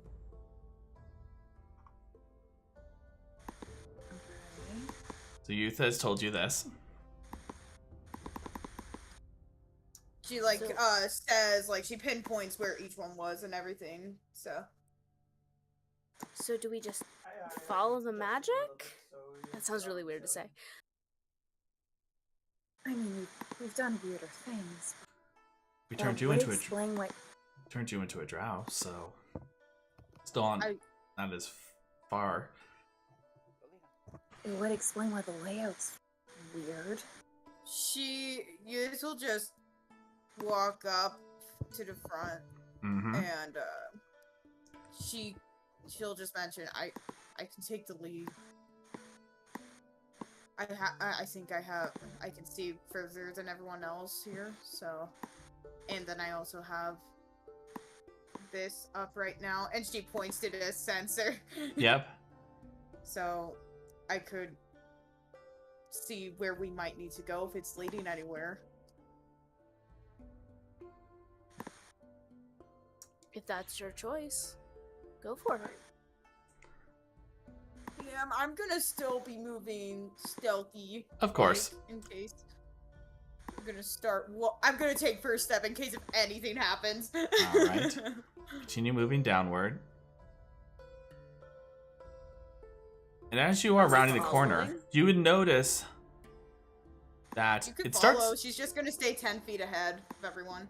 Mhm. What's up? As you are going and looking down that hallway to the right, you feel it's as if that divination is a little bit stronger. Continuing down. Making bad choices today. Let's go. Okay, so why don't you hold up for a second? We'll see what the rest of the party's doing. Stop it. Go away. Where's Oh. Astraf going? Is he picking up the rear or? Yeah, he's picking up the rear. I'm giving for Diar, I'm giving Lydia control, so she can control him, and for Umeko, I'm giving control to Daphne. Okay. Let's see your things. Oh my gosh. Okay. You guys want to see how far down I can see? Look. The red circle. Okay. Umeko is going to follow. Probably, but stop licking me. Sorry. You're good. Cats. Gonna go floop with her little halfling speed. Mm-hmm. Just be right here because she's got to stay right beside Gale. Of 'cause course. Otherwise, he's gonna die. Okay. And then Daphne's gonna take up the rear here. Astraf will be in the back. Okay. And as you're moving closer, you just feel it's getting stronger and stronger, youth. Okay. And as you reach towards the well, you notice there's something to the right, and you notice that there is a faint glow from the room. It's illuminated. I'm Right. gonna make the move. The pro gamer move. Oh. Okay. As you look that? inside, you see that there is this large room that you see that there is a seat in the middle, but you see that there's illuminations along each that's almost like as if it's coming from the walls themselves. It's as bright as if, imagine like a TV screen in a dark room. It's just the seat in there. Give me a perception check. Okay. That's the screen. Perception at advantage. Because robe of eyes. Mhm. Okay, roll 2d20 plus 11. 18. So it would be trying to think. It would be. Am I proficient in perception? Because then reliable talent. Yes, I am. So it would be a 21. You first notice that the chair in the room, which is already odd in and of itself, and the room is empty, but you then notice that along the walls there seems to be something illuminated. You see as if there's almost movement. And you can also pick up faint voices.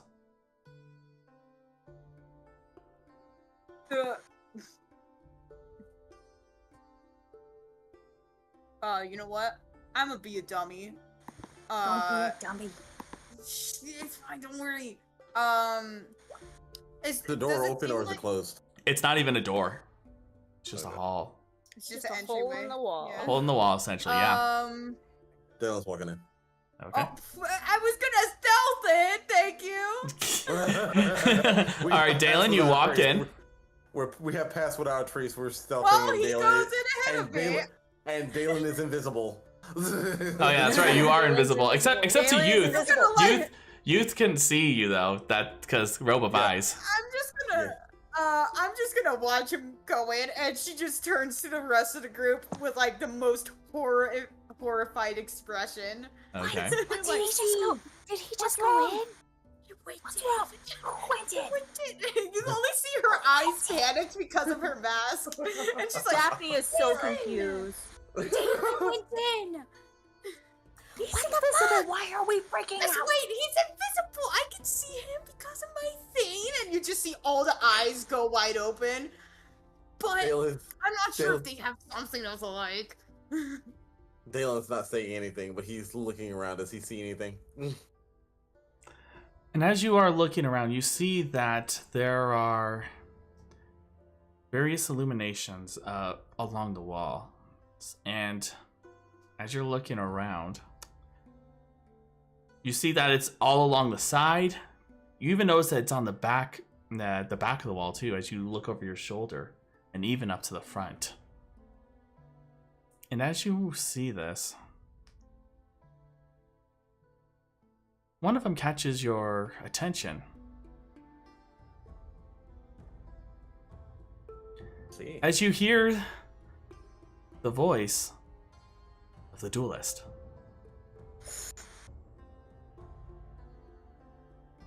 But as you hear this voice, you hear him say, "Oh, relax, Naudus. It's a rare occasion that we get to enjoy this sort of peace.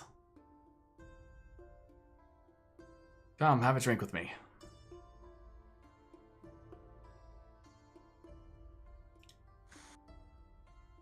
And you turn to look at the source, Delan. You see what appears to be that of a first-person view. Appears to be that of a. You see a seat. What you see that it's almost like a first-person perspective. You see a tabaxi-like hand as he's holding this. Holding this. What appears to be a cup of some drink in his hand, and seems to be looking up at appears to be that of a Leonin. A Leonin that seems to have a male Leonin that seems to have a little bits and pieces of his mane missing, heavily battle scarred, but seems to be somewhat relaxed as he takes a seat. And we're going to take our break there. Okay. So, Like, is he not in the room? What? so we'll come back. He's not there anymore. So we're going to come back to this as after our break. So don't go away. We'll be right back.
Color will be green if she survives the night. We'll have to wait and see.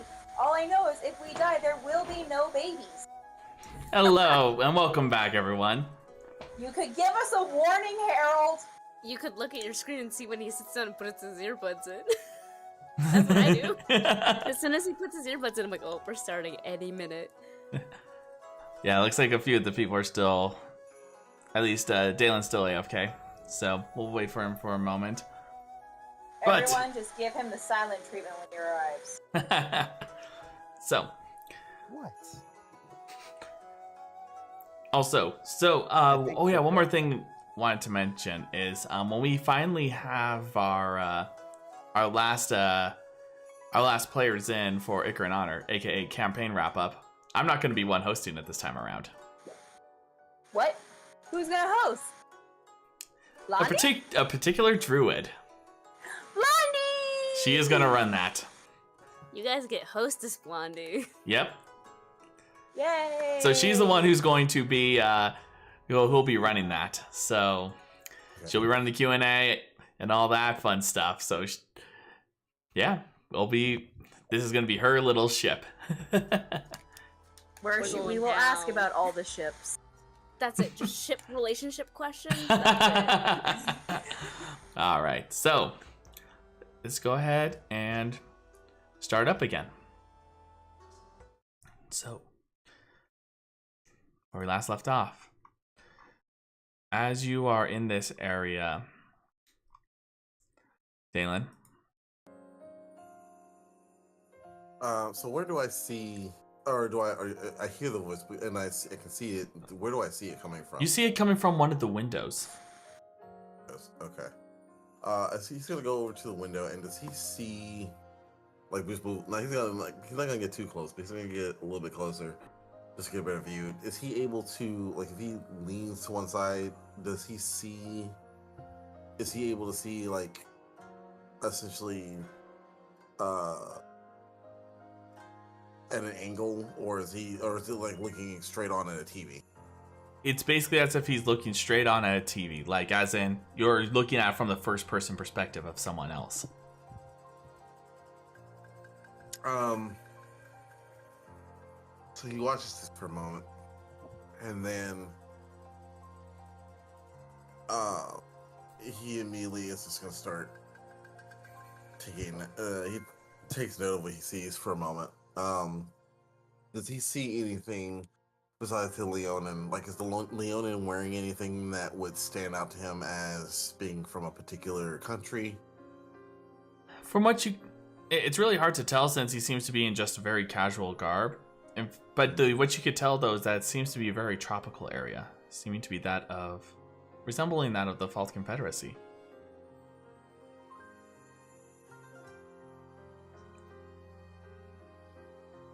Okay. Going to realize that kind of where they are. And the Duelist said that they were going to from my recollection, the Duelist said they were going to prepare the attack and then prepare the attack for later, for the morning, correct? From what you gather from what the party has told you.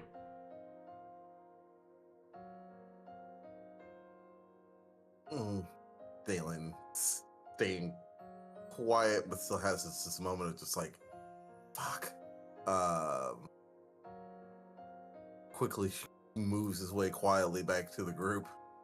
And as soon as you're still invisible, so yeah. What is the rest of the party doing? Standing in the hallway waiting, keeping watch for any Daphne- noises. Daphne is just gonna go, excuse me, Hold on, wait, let me make sure I actually have this look. Excuse me, pardon me, what is... Oh! I recognize this room. This is where he was. Dalen's gonna move to about right here. Okay. And then suddenly break cloak.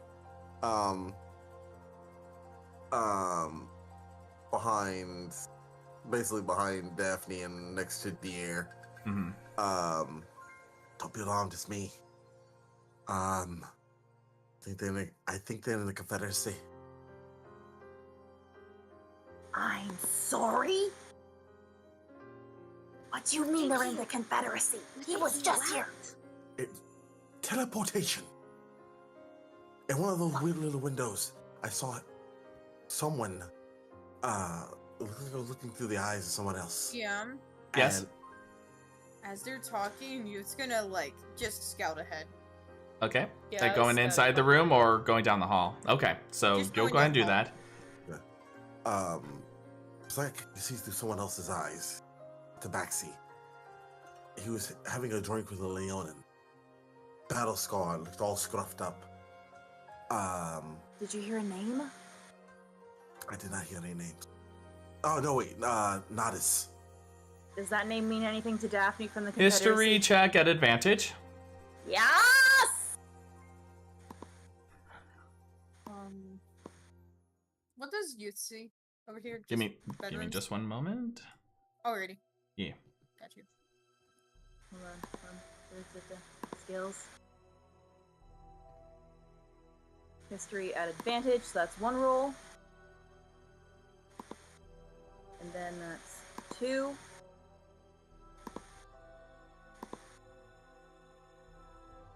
Is it rolling? Tab over into roll 20. It's not showing up. Ah, frick. 1 second. You're good.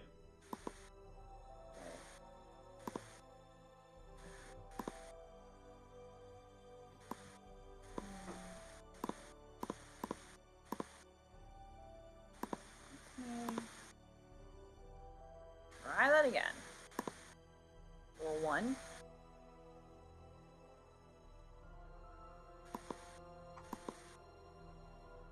Something work. Are you on Daphne's sheet? Because it's not even showing up in game log. I'll take a look in the game I log. am on Daphne's sheet. Maybe it's just showing up only on the game log. I'm not seeing it. Yeah, try refreshing the page. I'll try refreshing both and see.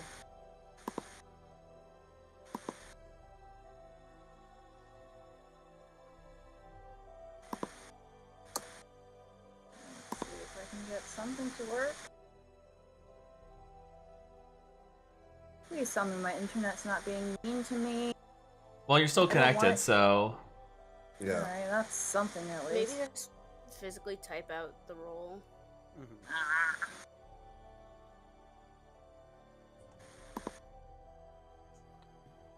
Daphne's frozen. oh, she's here. Her Discord's lagging a little bit. Things are suddenly all popping up. All right, I'll let you go ahead and roll physical die. Okay, excuse me while I go find my physical dice then that I haven't used in months. Sorry. 1 second. Motherfucker. I've got a whole trail of them if you want to roll one of mine. Yo, why don't we just like play in person? And I do see that Umeko's in the chat. I hope you're doing well. I know you've been feeling a little under the weather.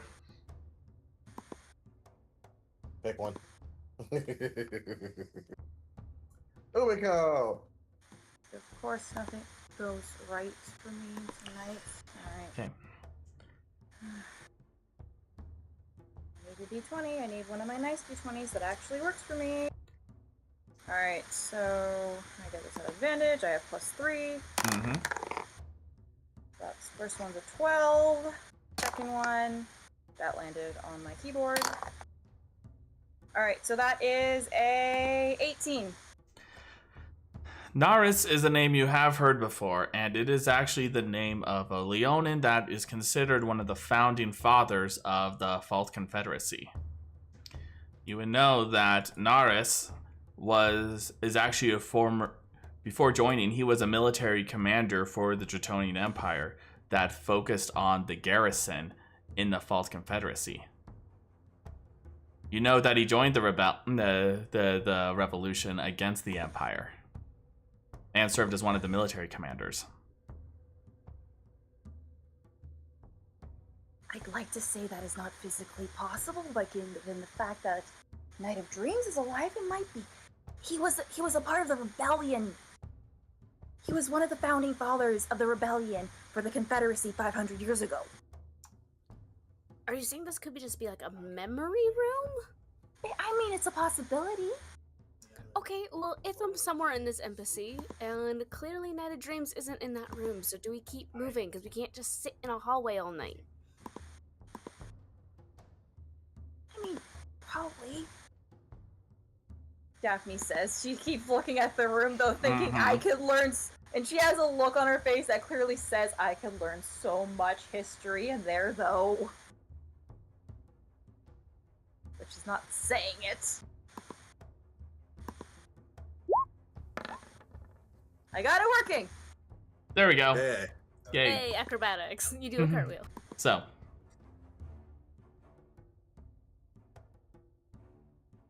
I would assume with the passive insight of 15 or higher, you guys can see the internal conflict in Daphne. Oh,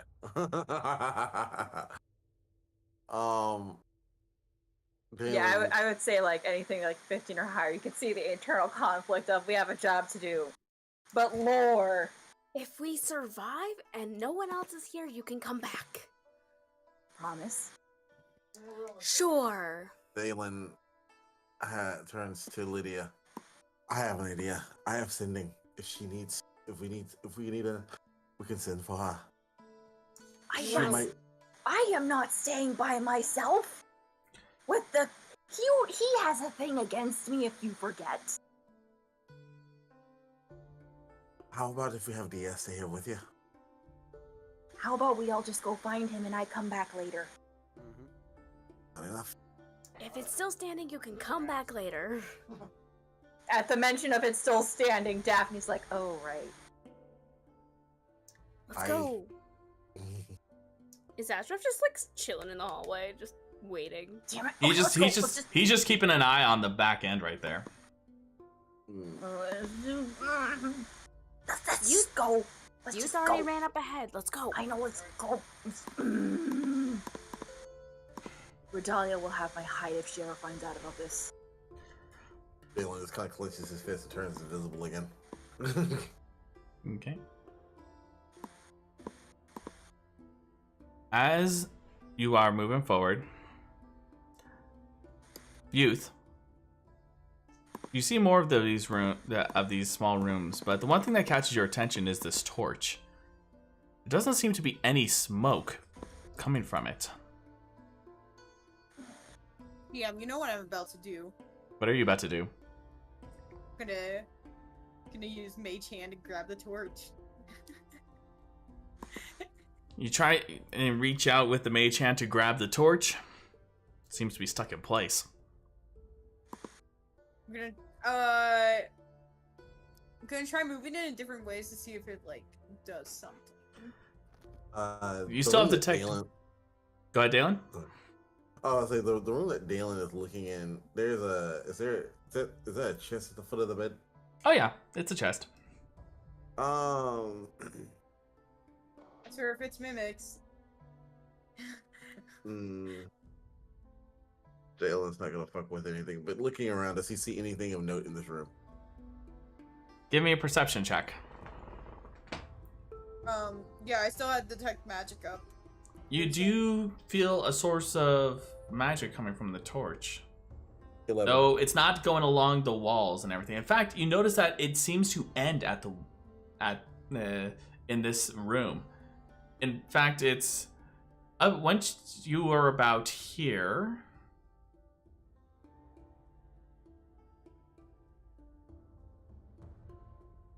that was where it ended, of the divination and the enchantment. Why would it end there?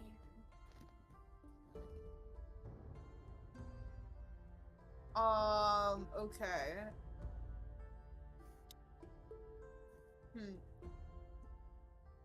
She'll let go of the torch, but so it's not giving any smoke, so it's not an actual fire, she can assume.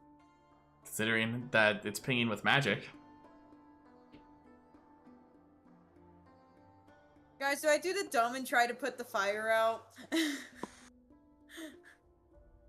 don't know. Do you want to do the dumb? I'm kind of tempted to do the dumb. I just want consent to do the dumb. Daphne's still thinking about the room. Do it fast, because we're supposed to be finding someone. Never mind, we'll come back to the torch later. She turns around and starts walking away, and with her mage hand, she, like, flips off the torch as she goes away. Alright. Why do I feel like a mom trying to corral ducks? Because you technically already are a mom. So, what are you all going to do now? I don't like how he hunched forward the moment I started walking away. Something tells me there's something off. Hang on, I'm going back. I mean, it could be that, or it could be the room you guys walked by. You don't know. I'm checking. Hang on. She looks at the rest of them and she's like, go check that room again. And she's just like trying to figure out what's with this torch. Daphne, back there, like where Daphne hearing about the room's like, okay, and walks back. Okay. So Daphne, you Stealth's go back. Stealth back. Okay. Does Astraf know where his token is? Yes, he's been keeping an eye on. Just keep making sure. I'll go back towards him. I got 11 on my perception check. Did I see anything in there? Nothing that really shouts of anything of particular significance to you. Yeah, but yo, pal, my brother, blood brother, older brother. So can I insight check this torch to see what's up with it? This is reminding me of Vox Machina versus Doors. This is me versus the torch. We have a torch dilemma. We have too many torches. Give me an Arcana check instead. Arcana check? Let's go. Okay, Daphne's going to... Well, that's happening. Can Daphne just, like, stealth into the room, like, have a look around? Sure. Let's see. Okay. +5. Ba-da-da! 14. Okay. What's it looking like? Okay, I'll get to you in just a moment, okay? Give me just a moment. Okay. I got multiple people touching things. Yeah, you're good. I'm not touching nothing. Push all the buttons. Figure of speech, but anyways. So. You just go ahead. So, as you are entering this room, Daphne, you see all around you, just like the same thing as Delan has, that they seem to be illuminated by these various windows that seem to have almost like first-person perspectives of various things. You see them all along the walls. You see them on the back. You even see the chairs still in the center of that room.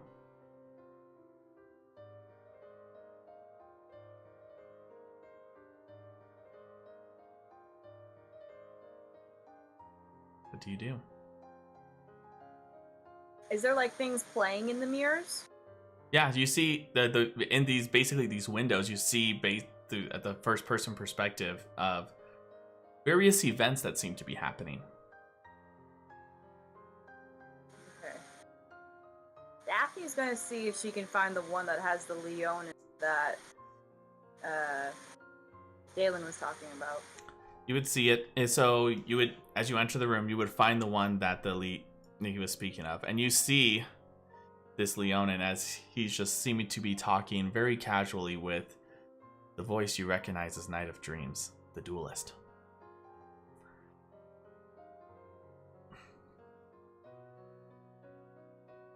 And one of the things you hear is from the from the Duelist is saying, I must say, once this is over, I must help you in finding someone to settle down with, because look at you.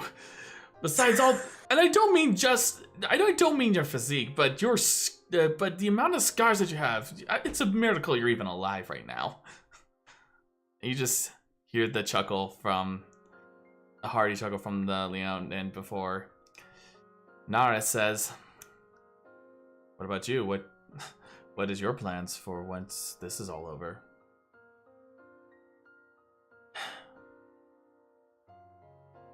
Well, to be honest, I just hope to settle down in a way that I can just live the life that my family had before me. Though I know that people will be wanting us to take on the leadership role and fill that void, but they need to carve their own path.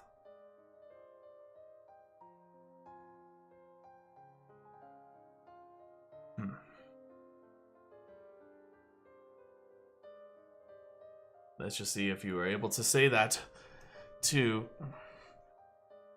Let's just hope you could say that to Sariana. You know that she puts up a strong argument. Please, she's a lawyer. Of course she's gonna put up a strong argument against me. Do I recognize that name? You would recognize that also as one of the founding members.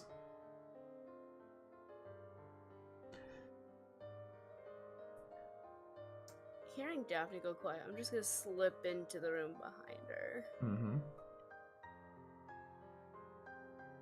She watches that memory for a few more moments before she walks over to where the seat is, and she looks, remembering where Night of Dreams had been looking, she looks towards where that mirror would be.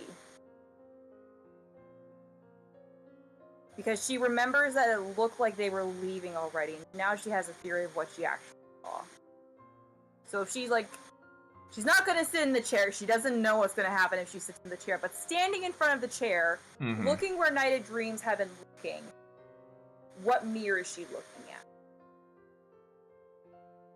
You would see one that is standing before... You see that it's him standing before a group of people. Now, let me just find the right music for this. I'm not sure if I have the right one here, so give me a moment.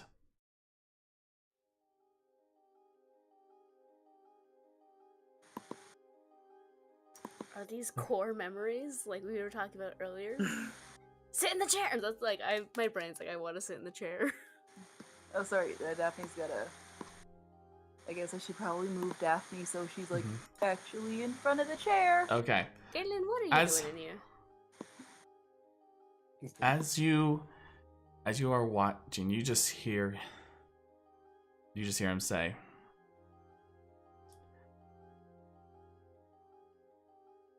"This is not what we had started. This isn't why we made the sacrifices. This is not why we fought against the Empire. I did not make these sacrifices just to replace a single king for many." Before you hear the voice of someone, and you see that it's that of a gnome. One of which who has sort of a goatee, a beard, and bald on the top, but seems to be wearing the fine clothes. He says, "I understand your frustration there, Knight. You made sacrifices. We all made sacrifices. But this is what is needed to prevent the tyranny of the masses. And is this something that you think Vanth sacrificed everything for? She gave up more than even I. She gave her life.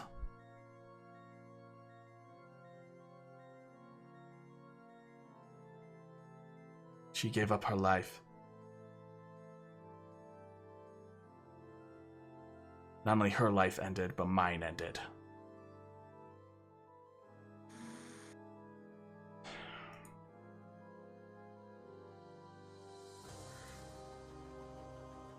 Do I recognize that name? You would recognize that. Give me a history check for that one, though. Do I get advantage?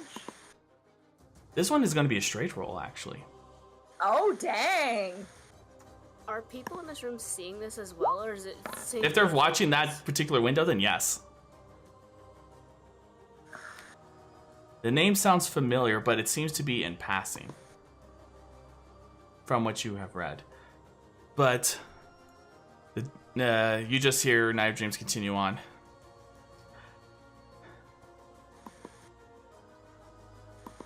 You fear of the tyranny, as you say, the tyranny of the masses.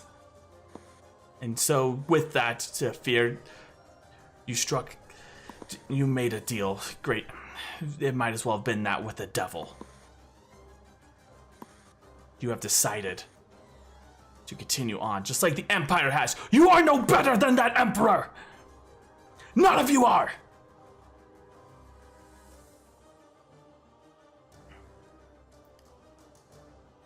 I do not care that you make statues or remember me. Everything you have done here, all the sacrifices that we've made, mean nothing. I much rather have have there be the tyranny of the common people than the tyranny of the few.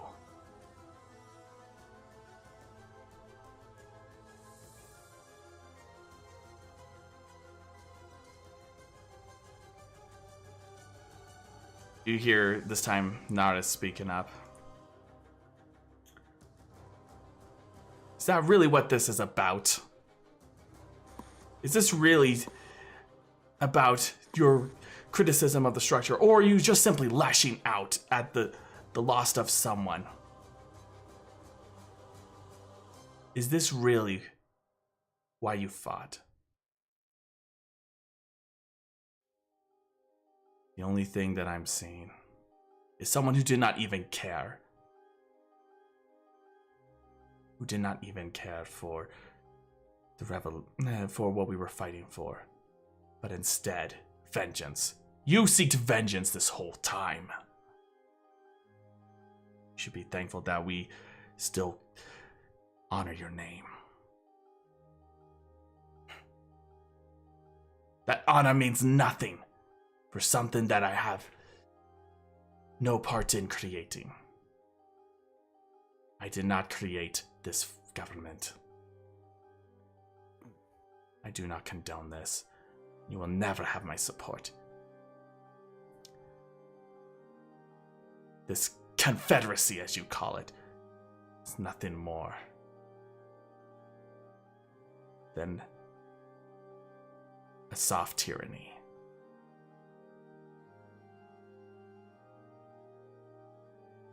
I truly hope that this is worth it, because even with my dying breath, I will see, even if it's in the afterlife, I will see its destruction as he marches out. That memory ends.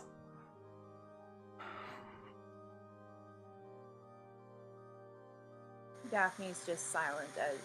She's been silent since she's entered the room, and she stands there just looking at the mirror.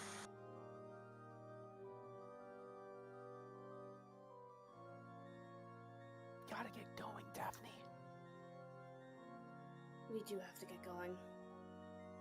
She looks around the room. Does there appear to be like any kind of entrance, or is this literally just like a hall of mirrors? It's just a room with all these mirrors.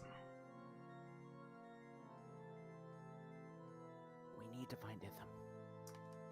This is a room of his memories. It's not gonna help us now.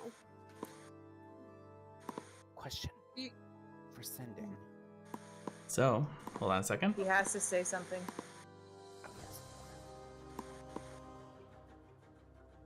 Gotta say something to, gotta go back to Youth real quick.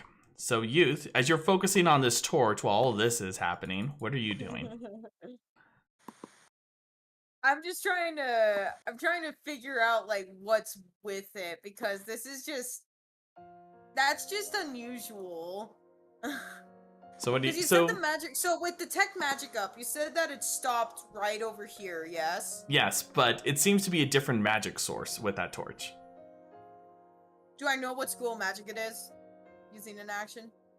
Seems if you use your action, you would probably tell that it seems to be that of conjuration. Okay. So it's just. I'm gonna assume it's normal then. Okay. But I'm keeping an eye. I don't trust you. You make us question everything. Anyways. Okay.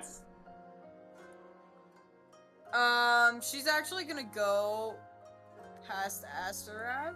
Mm-hmm. Stealthing, of course.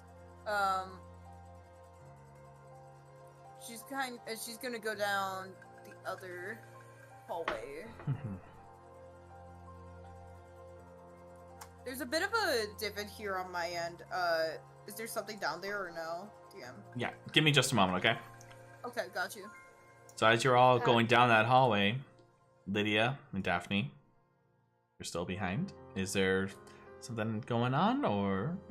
Nope, I was just gonna say passing Astraf. I'm just gonna be like, it's a room full of his memories. And keep moving. What about Daphne hasn't said a word since she's left the room.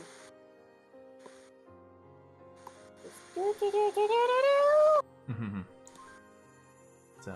That's Paulina saying that. Yep. Daphne is not doing very cheerful. Yep, nope. That's understandable. Gale on the head. Okay. Yes, Delan? Dalen's gonna use message towards Daphne. And just kind of quietly, essentially whisper, "Are you alright?" She doesn't respond at first before just saying, "Peachy." I understand.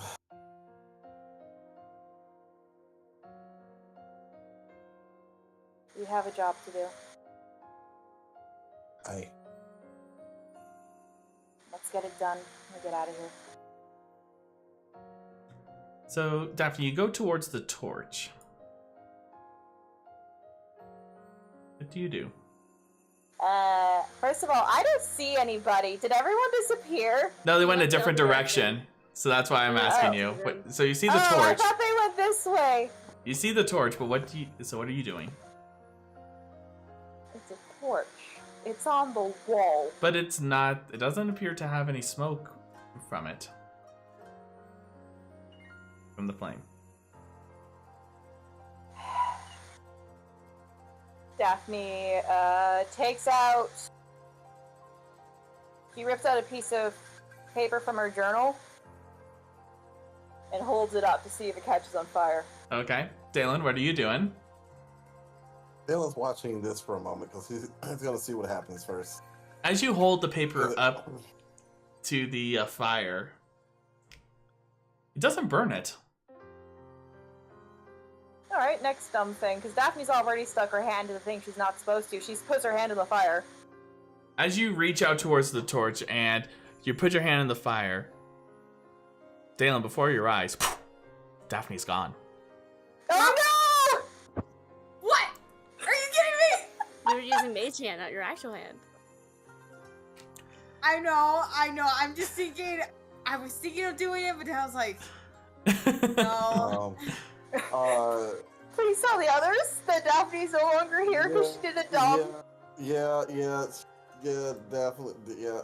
So Delan is going to run back to the others, basically dragging Umeko. Okay. And he's gonna run back over here to Asterath. What? This is Asterath right here? Yeah, that's Asterath. Okay. Let's go to Asterath and then uncloak. Okay, so Daphne just stuck her hand in the torch and she disappeared. tell the others, be right back. And he's gonna run back. And you just picture Umeko just flat and just like kind of like the cartoons where you see the person just like off their leg, just like being tailed. He's gonna stick his hand in the torch. I'm Okay. assuming Ashraf then comes to me. Yeah, he comes to you and it's like. So as you stick your hand in the torch, you disappear too. Before Umeko is just like, what? Freaking magic! And reaches out with her hand and sticks her hand in the torch. Lydia will let out a groan like, I'll go get Youth. She went the other way. So, Youth, while this is all happening... Oh, oops, I didn't realize. I accidentally put a wall there. My bad. Okay. But, so you would see beyond there, and I'm just going to move your token over just so you can see it. You see that there is that, these multiple alcoves that seem to go further down with fire illuminating it, the area. Okay. And so even though you don't see her, Lydia, Youth is there, so. You're mute. I'll give Youth a second if she wants to do anything in that hallway. Mm-hmm. Yeah. Yeah, I'm actually gonna, DM, since I'm assuming my detect magic is still up, yes. Oh, it's getting close to the tail end though. Okay, so there's the magic's fading out, around here, or is it still, like, going? Like, is it pulsating? It seems to as well, just like it goes throughout throughout this floor, from what you can tell. Okay, she's gonna start stealthing still, just going around and kind of taking a peek around this corner. Okay. Just take a peek around. You do see that there appears to be that of an empty room, but you also see that there is... It almost seems to be set up in a rather particular way, in that you see the tile there, but you also see there are various banners all around. And Lydia, you're watching as Youth goes all the way down this hall. Youth! Youth! Stop! And she walks back and she points her finger at Lydia as she uses message, and you see, like, with what you can see of her face, just like her eyes squinting at Lydia, and she's like, I'm doing something, what is it? Is what she hears in her head. Daphne touched the torch and disappeared. We I gotta knew go. there was something wrong with that torch! I know, so let's go! Give me a You too, second, Gale. I want to check what's in here, and then she stops casting message, and she goes back to the... I'm going to leave you alone then. Do it! She casts Everyone else is gone. Walks back. So, Okay. what's on the banners? Exactly. Give me, Is it this room? yeah, this room. So, Okay. and then we'll get to you, Gale. What you see on the banners are like multiple, what appear to be that of the colors and symbols on each of them. You see one that's blue, green. You see one that has, it seems to be that of, this one seems to be like a design, a 3-bar design. You see that there's red on the top and bottom, the bars, but in the middle is what appears to be white. But along the white, you also see that appears to be that of a crest in the center of it. This crest seeming to be that of a heron. Do I recognize any of these banners? Give me a history check. Okay. That's +5, okay.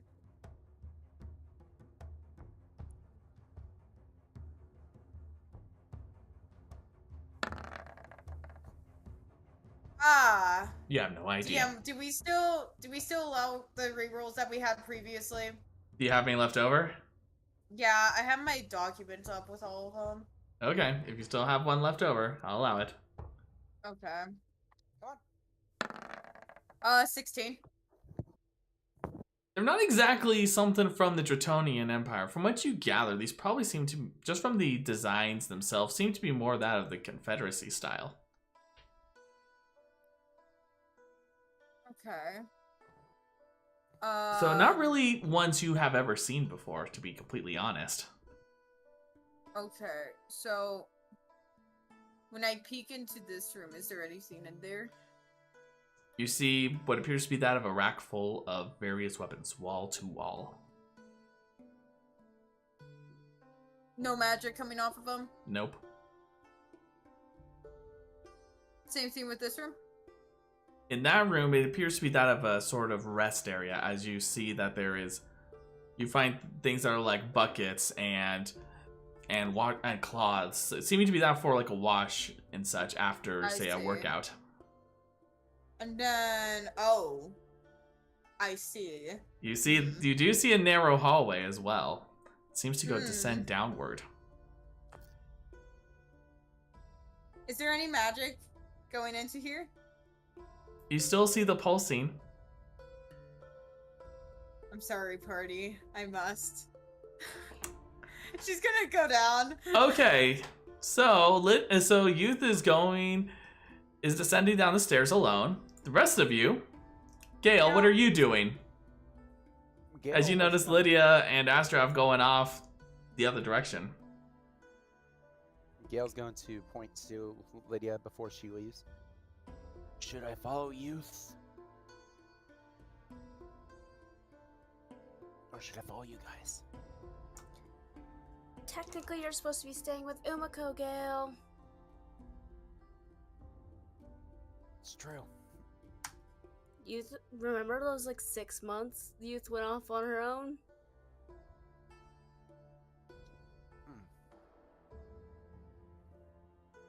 Gale's gonna follow Lydia and Astrath. Okay. I'm an independent woman. You are. You're good at what you do. Well, Trust that's... So, Gale... Where did Daphne end up? You'll figure out in just a moment. Lydia, Gale, what are you doing? Walking with Astraf to the torch if that's the direction Astraf's going? Yeah, he's following you, so... What? Why is he following me? Well, considering the fact that you're on, he has been on the tail end of the party, so he's keeping a watch out. Yeah, go touch the torch. Okay. Torch Touch time. the fire. All right, so you touch the torch. So, as you all... So I'll get to you all in a moment. First, we need to go to Youth, as she has gone solo. Solo like Han Solo. How long does Pass Without Trace last for? 1 hour, so it's probably long. Yeah, You it's... wasted time in the memory room. Love that. And you're not close enough for me to recast it on you. Yeah. She's Fine. stealthy though. I'm stealthy, it's fine. Okay. That's why I said it's fine. Copium. All right. Find it. So... Find it.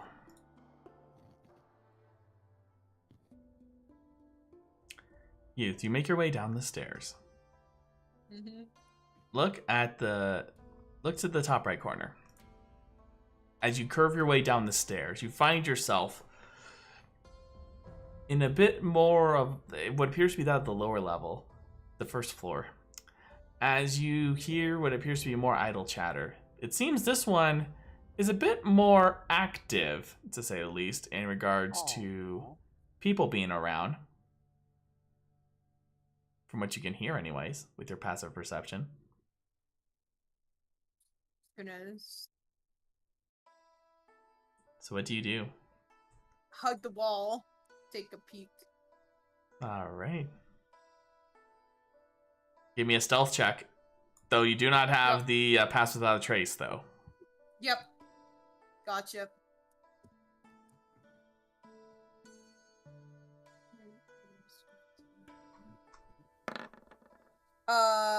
That is a 29. And as you are hugging the corner and you're looking around, just to keep in mind, this is this is partial theater of the mind here, so just so for clarification. Yep. But as you are looking around, you peek over the corner, you see that it appears to be multiple individuals that are around in this main floor of the embassy. As you see that there appears to be that of a great statue. You see that there is also the people intermingling about. You see what appear to be some of the faithful soldiers, as well as some of the Cray. So you see other Arakakra that don't seem to be wearing of any affiliation. You see one that I recognize. Give me perception check.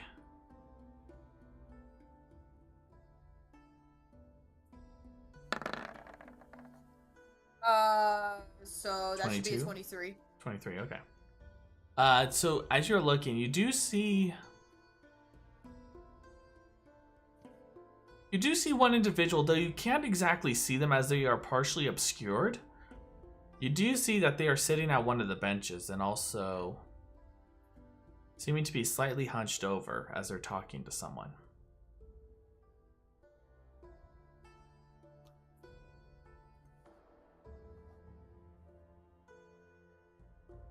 Well, from you can tell from the body, it seems to be that of an Arakakra.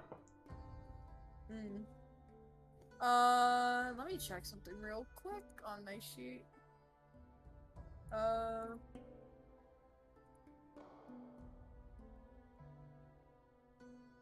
Checking this. Okay.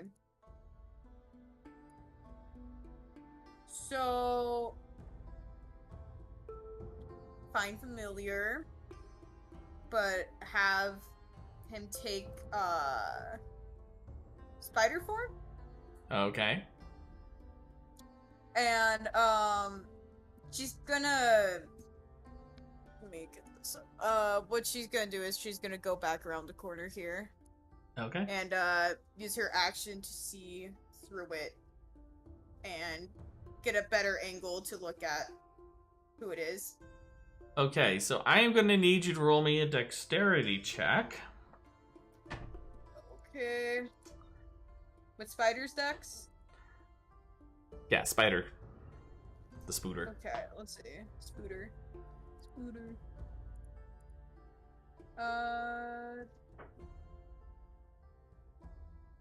Okay. 10. Okay. As you are crawling around and you're looking through the eyes of this, you suddenly hear a voice. Not because of it's you, but from what you're hearing through the spider. As you hear someone say, I swear, they gotta do a better cleaning job. As you suddenly see with the eyes a white cloth suddenly go on top and poof. No, he's freaking dead! Broke on curb stomped! Oh my gosh! And you just hear, and as this happens, you hear the mutterings of, seriously, they need to get better cleaning staff here. Oh my gosh! Damn. He just disappears in a cloud of smoke, not even noticing. Glad that wasn't me in wild shape. Are Hello there. Oh gosh! Are you okay, youth? No, I'm mourning the loss of my beloved. That's the ending tale of Houdini. It isn't really though, because you could summon him again. I know, but it won't be the same. It's still the same person. It's not the same. It's literally the same person. This isn't a Jerry situation. It's This is friend. She's gonna go.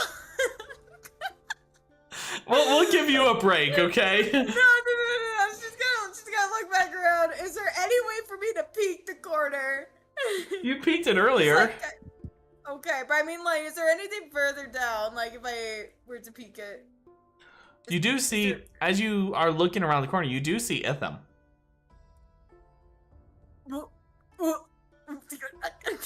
And he seems to be talking to some of the members. still seem to be playing it up all right. She's gonna... Okay, how far is he? He is about 50 feet away from you. 50 feet. What's the reach on this thing? Survey says 120. Okay, cool. I'm sorry, it's about 30 feet. My bad. I'm still in range. Yeah, you're still in range. Fine. She's gonna point over at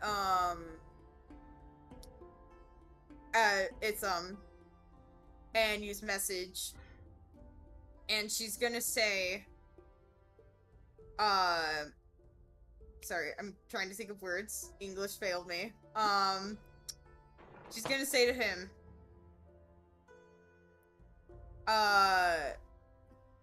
is everything good? Blink once. If so, blink twice if not. Because... You just see him pause for a moment as he's speaking. And then... Do you see one of the people just say, "Are you alright?" And just say, "Oh yeah, it's been a long day." As you see him blink his eye once. As he's rubbing in his other eye. Okay, cool. She's gonna trust him with that, and she's like, she just messages again, "You got this," and then just kind of goes back up the stairs. Okay. She's not dealing with this today. She's gonna go back to that torch. It's better tell me about this later. So. Doing a great job, buddy. Now, while this happens, we're going to go ahead and go to the rest of the party. So, Hey. Where did Daphne end up? Where did we all end up? That's the real question. As you find yourselves, for a moment you find yourself in almost appears to be that of total darkness, but with your dark vision going off, you see that you're in a hallway. One that is about 15 feet wide. Gale and Lydia, Delan, Umeko, and Diar, so after some time, they start peering one after another right around you, Daphne. I did not think that would happen. Touched it, and things happened. That's what happened. Look, at first I thought it was just gonna be like that time where I was almost executed to death, or it was gonna be a false wall. I did not think it was a teleportation item. It's kind of like a false wall, but we can talk about that later. DM. Mm-hmm. Gale's going to reach in to his bag of holding, grab the dragon orb, and use its free thing of detect magic. Okay. I'm gonna need you to give me a Constitution save, Gale. Oh no! No. Okay. Wait, Umeko can't see in the dark, correct? Correct. Daphne is gonna hold Umako's hand. That's I was just gonna say, make a dance. You feel you feel this nausea come over you, but it's not because it's overwhelming with the magic, but it's as if there's something about it that's foul. Gale, you okay? There's a foul thing of magic. What? And you see for Umeko just lightly tapping on the cage. That you hear a light tap as suddenly the fire beetle is illuminating the area. Blackfire! Blackfire, yes.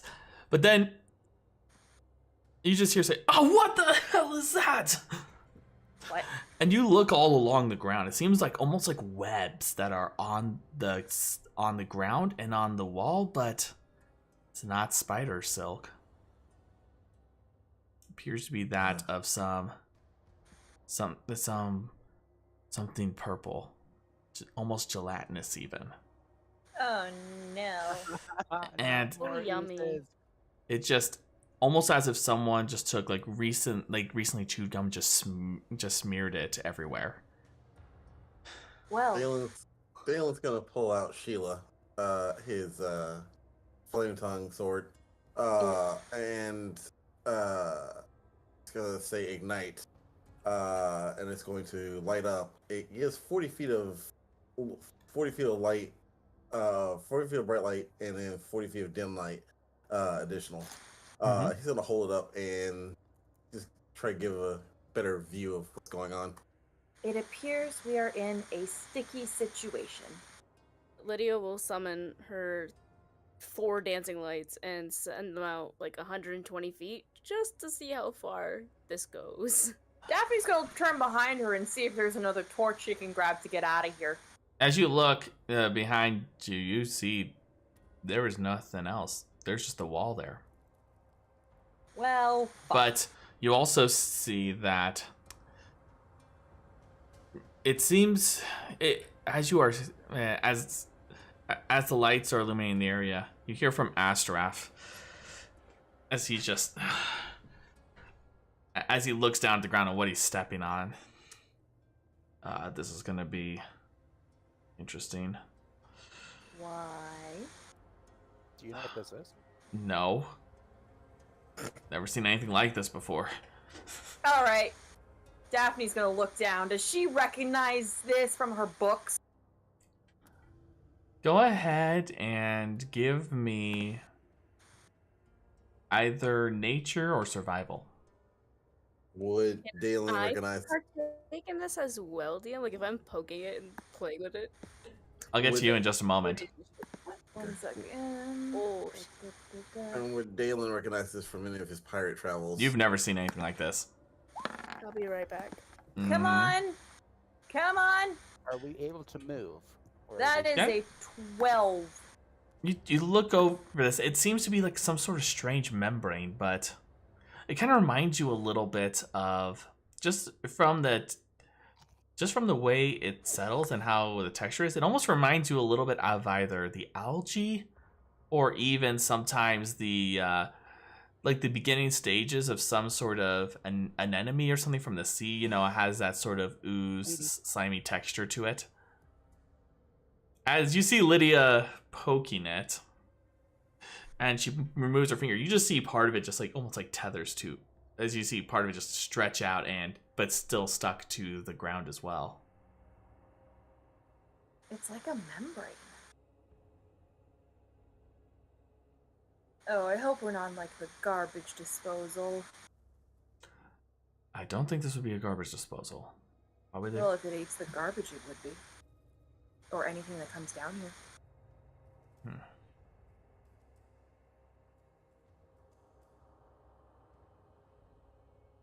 Doesn't even seem fresh, Dungeon Master. From what you can tell, it almost seems like it's alive.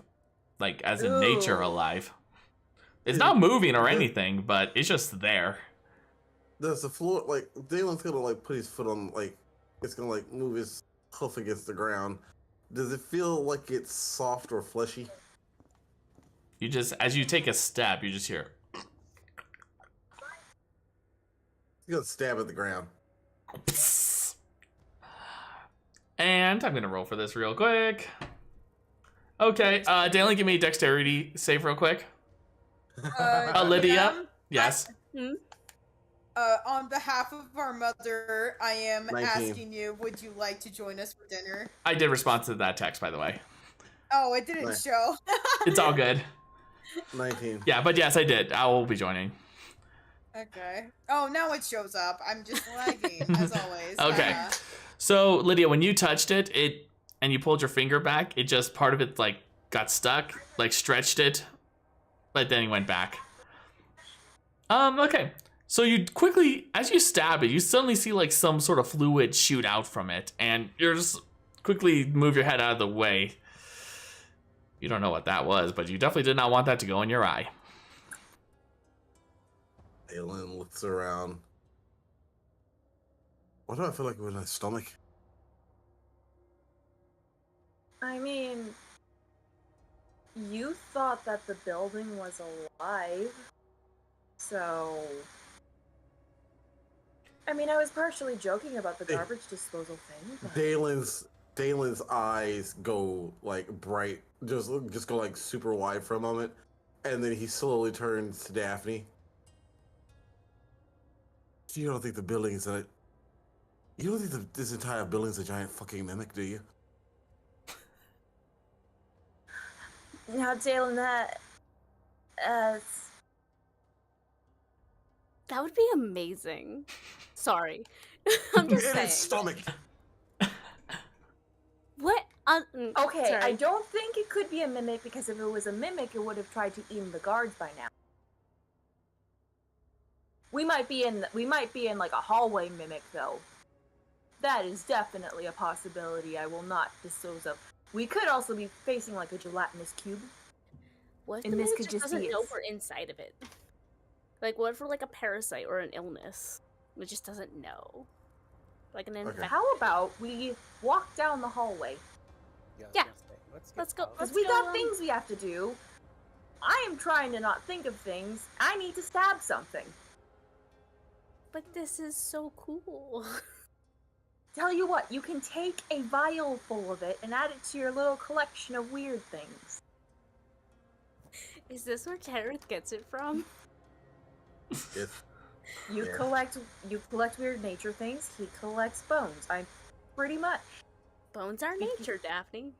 Well, bones are nature, and we should probably bring him back another one after this long trip away from him. Dalen's already started walking. After I'm already walking too, leaving the conversation behind. Rude! He doesn't want to know how weird his wife is. He already knows how weird you it is are. like. True.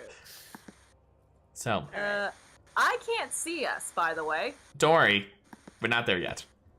Oh, okay, perfect. This is with theater of the We're mind walking. stuff. But you're walking. As Okay. you are moving forward, you see that this strange membrane first appears to be in some areas, but then suddenly begins to be much more in volume as you see it in various spots.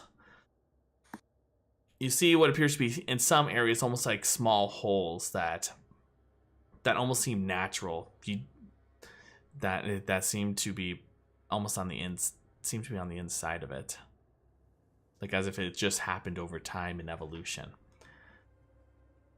But as you are going further, you finally see a door with this strange membrane all around it.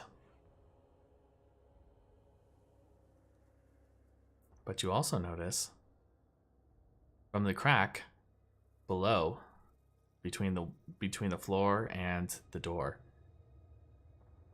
a bright glow.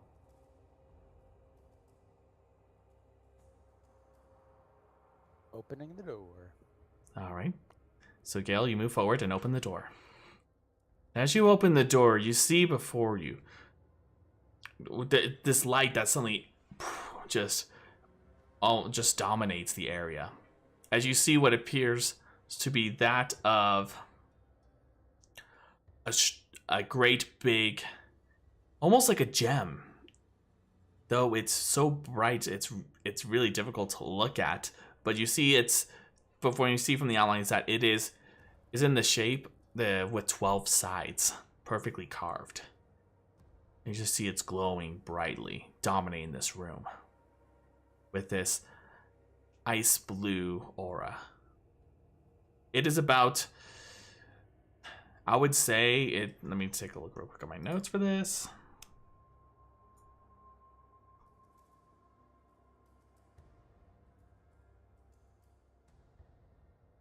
It is about 20 feet across, but also 40 feet high. And it seems to be almost like all around it seems to be this sort of, almost like like a teeth-like crown that's holding it in place.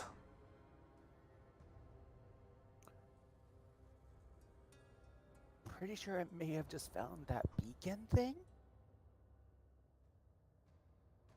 And you find yourself, Gale, just standing on what appears to be that of, like on a platform that's a bit high up, but you also see stairs going down to your right. Gale's gonna turn back to everyone. I think I found that beacon thing, or something. It's a bright gem with 12 sides. very tall, very tall. Come look. And Gale's gonna step out of the way for everyone to come inside, but it's also Dalen's gonna come back and take a look at the gym. Still holding up Sheila. Mm-hmm. there's a One stairwell final that goes- glance around. There's no one but the party here, right? Give me a perception check.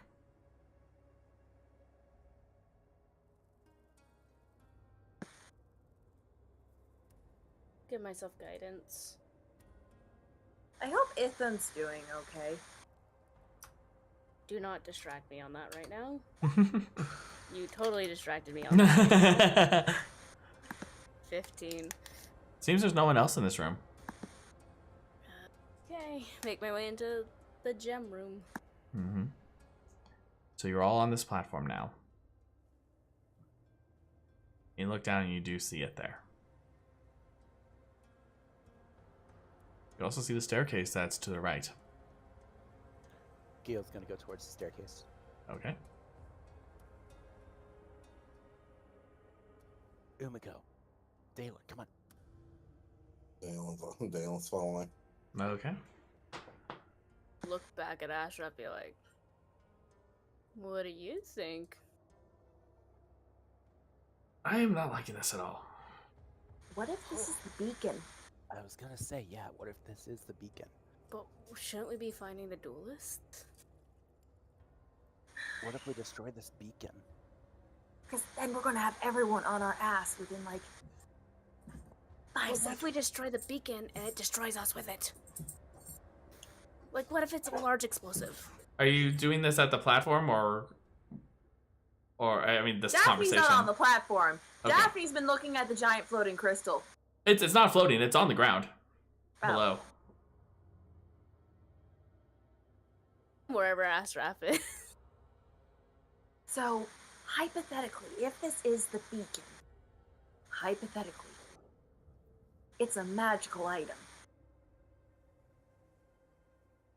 If any of us had dispel magic and it was cast at a high enough level, we could, theoretically, make it basically a giant paperweight.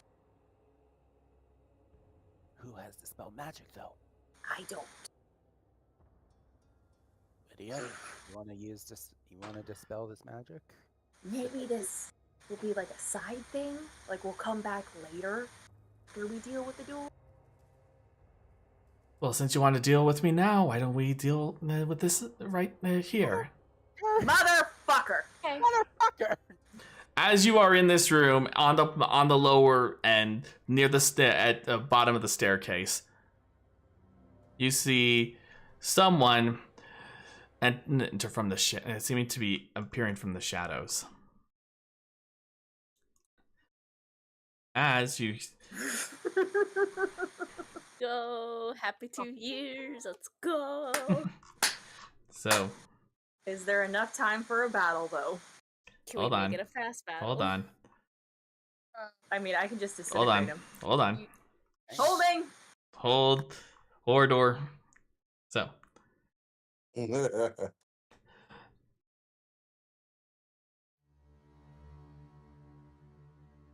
as you as you were saying this, you see the duelist appear before you.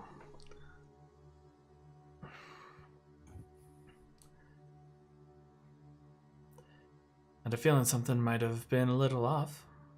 Glad to see I was correct. Your face? I'm sorry.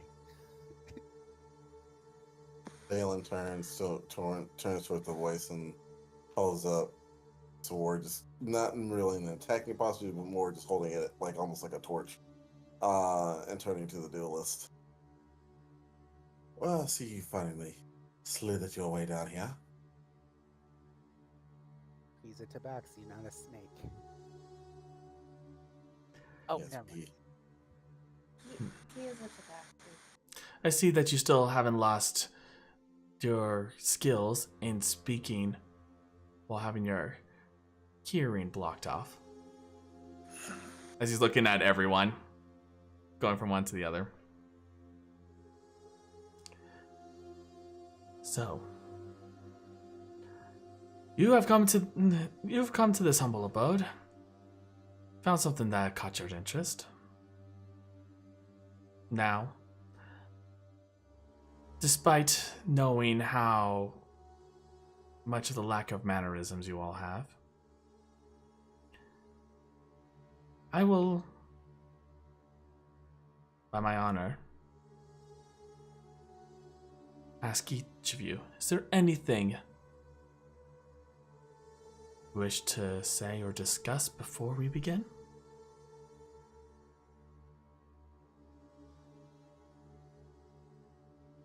They like silently looks over to Daphne. That's a good question for Paulina to figure out. 1 second. No worries, Gale. I No worries, Gale. I can only see your forehead, by the way. Oh. There you go. Gale's gonna be like, what do I want to say? Oh, this. I hope you're looking forward to meeting your companions, the Conjurer and the Mortician. Again.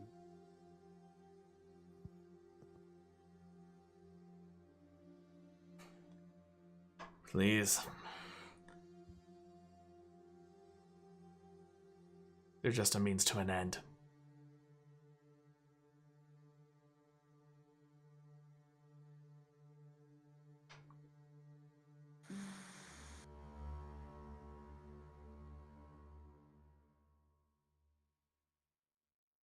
Daphne Say has. something. I just trying to think of how to word it. I hate this. I hate this. Never meet your heroes, kids. Fuck. Something about the way that it comes out, man.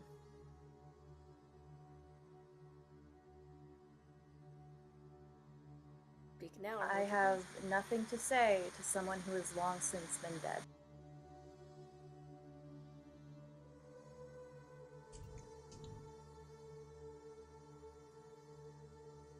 Very well then. Of course, we're to do this in an honorable manner. It's only fair that we even the number. And as he says it, you see multiple members, the soldiers seeming to wear the same beak-like masks as the duelist enter from the darkness. But of course, we must stick to the rules of the duel. As he pulls out his rapier and you see it glow. But as this happens, you notice the room all around you glows as well. Oh no. Is this a spell by chance? I was gonna say. Actually, no. Is it? No, Daphne's making no move to cast Counterspell. Mm-hmm. I'll save it. Rules of the duel. Of What's course. your pussy to fight this on your own? Like your It's friend the fair. Conjurer. Dalan. I do not expect a filthy pirate to understand honor and the rules of the duel. Also, I need everyone to roll me a d20 real quick, except Youth. Why? Oh, Why I are we knew rolling it. D20s? I knew it. The moment Why you are set we the light rolling up, D20s? I know what it is. Just a flat D20. 12. 6? Okay, Nat 20. 18. perfect. Now All it's right, your go turn. ahead, Delan.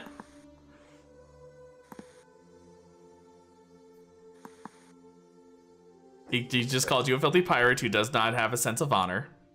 So Dalan turns to him and just kind of smiles. I made peace with the fact that I'm a buccaneer a long time ago, mate. Now, I am somewhat, what you would say, reformed. However, considering what you and your lot have been up to over the last, God knows how long, months, years, how long you've been operating in the shadows, I wouldn't consider many of the deeds that you've been up to very honorable, as you would call it. Restoring entire cities where women and children have been slaughtered, not just men, not just soldiers. Entire cities have fallen. And you call that honorable? I had nothing to do with those. Those were the actions of others, not of me. But those you consort with were involved.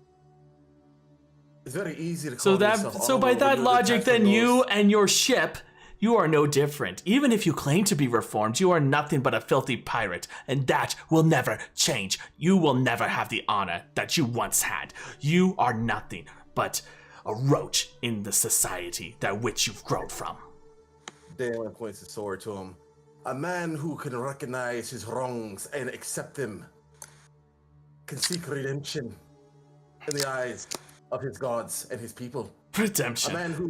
A man who turns his back and passes the blame to others is merely passing the buck down the line. To claim as such. But what if it was that everyone else turned their back on you? I'm sure you know what that's felt. Oh, trust me, I know exactly what that's like. But among pirates, even that has its place. Sometimes you have to accept that when the captain gives an order, you follow. Whether or not you agree with it or not. Now, other times, if you're a strong sort, like certain man that I knew, sometimes you have to go against the captain. Whether or not that makes you a mutiny or not. But you still do what you think is right. Then what I am doing is nothing more than proper justice. To right the wrongs in which my commanders, my captains have done. I am righting those wrongs. And it begins. But at what cost? You of all people asking me of the cost! Why, the naivety of the people of this age. But it doesn't matter anymore. Generationalize us?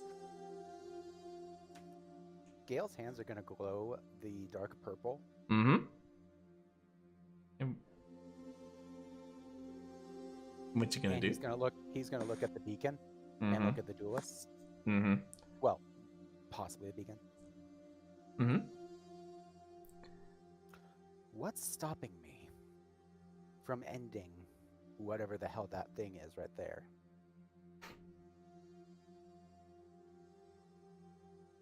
The rules of the duel.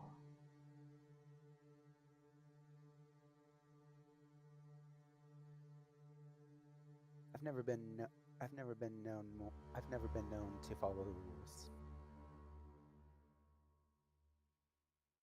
Delan kind of turns to Gale for a moment with a very devious smirk on his face. I think we should aim to misbehave.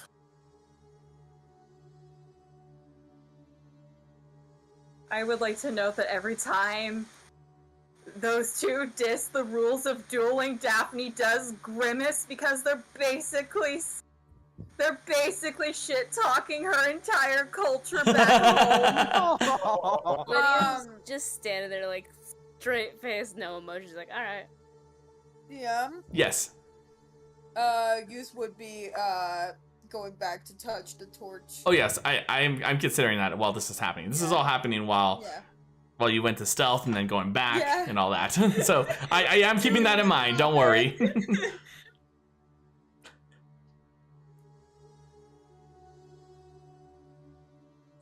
So as you two were saying, Gale, Delan. Galen just kind of turns to Gale. After he says that, he waits to see what Gale does.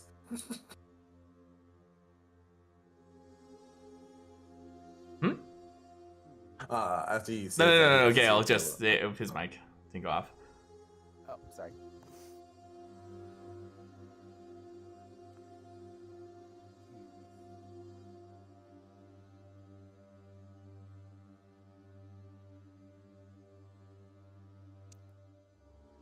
Gale is going.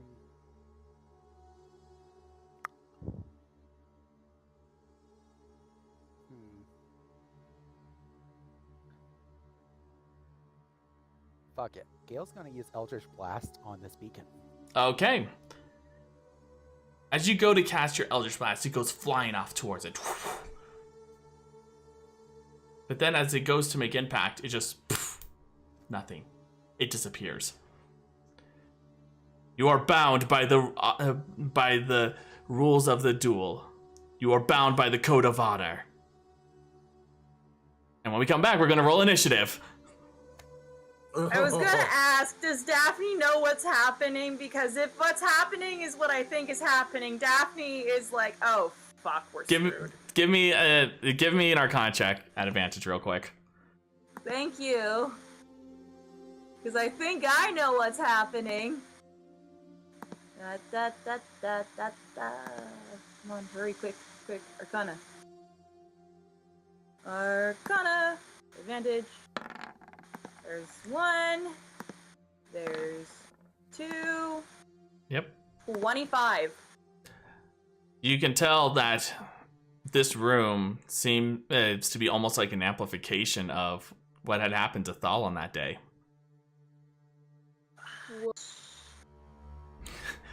And we're gonna come attack anything besides people.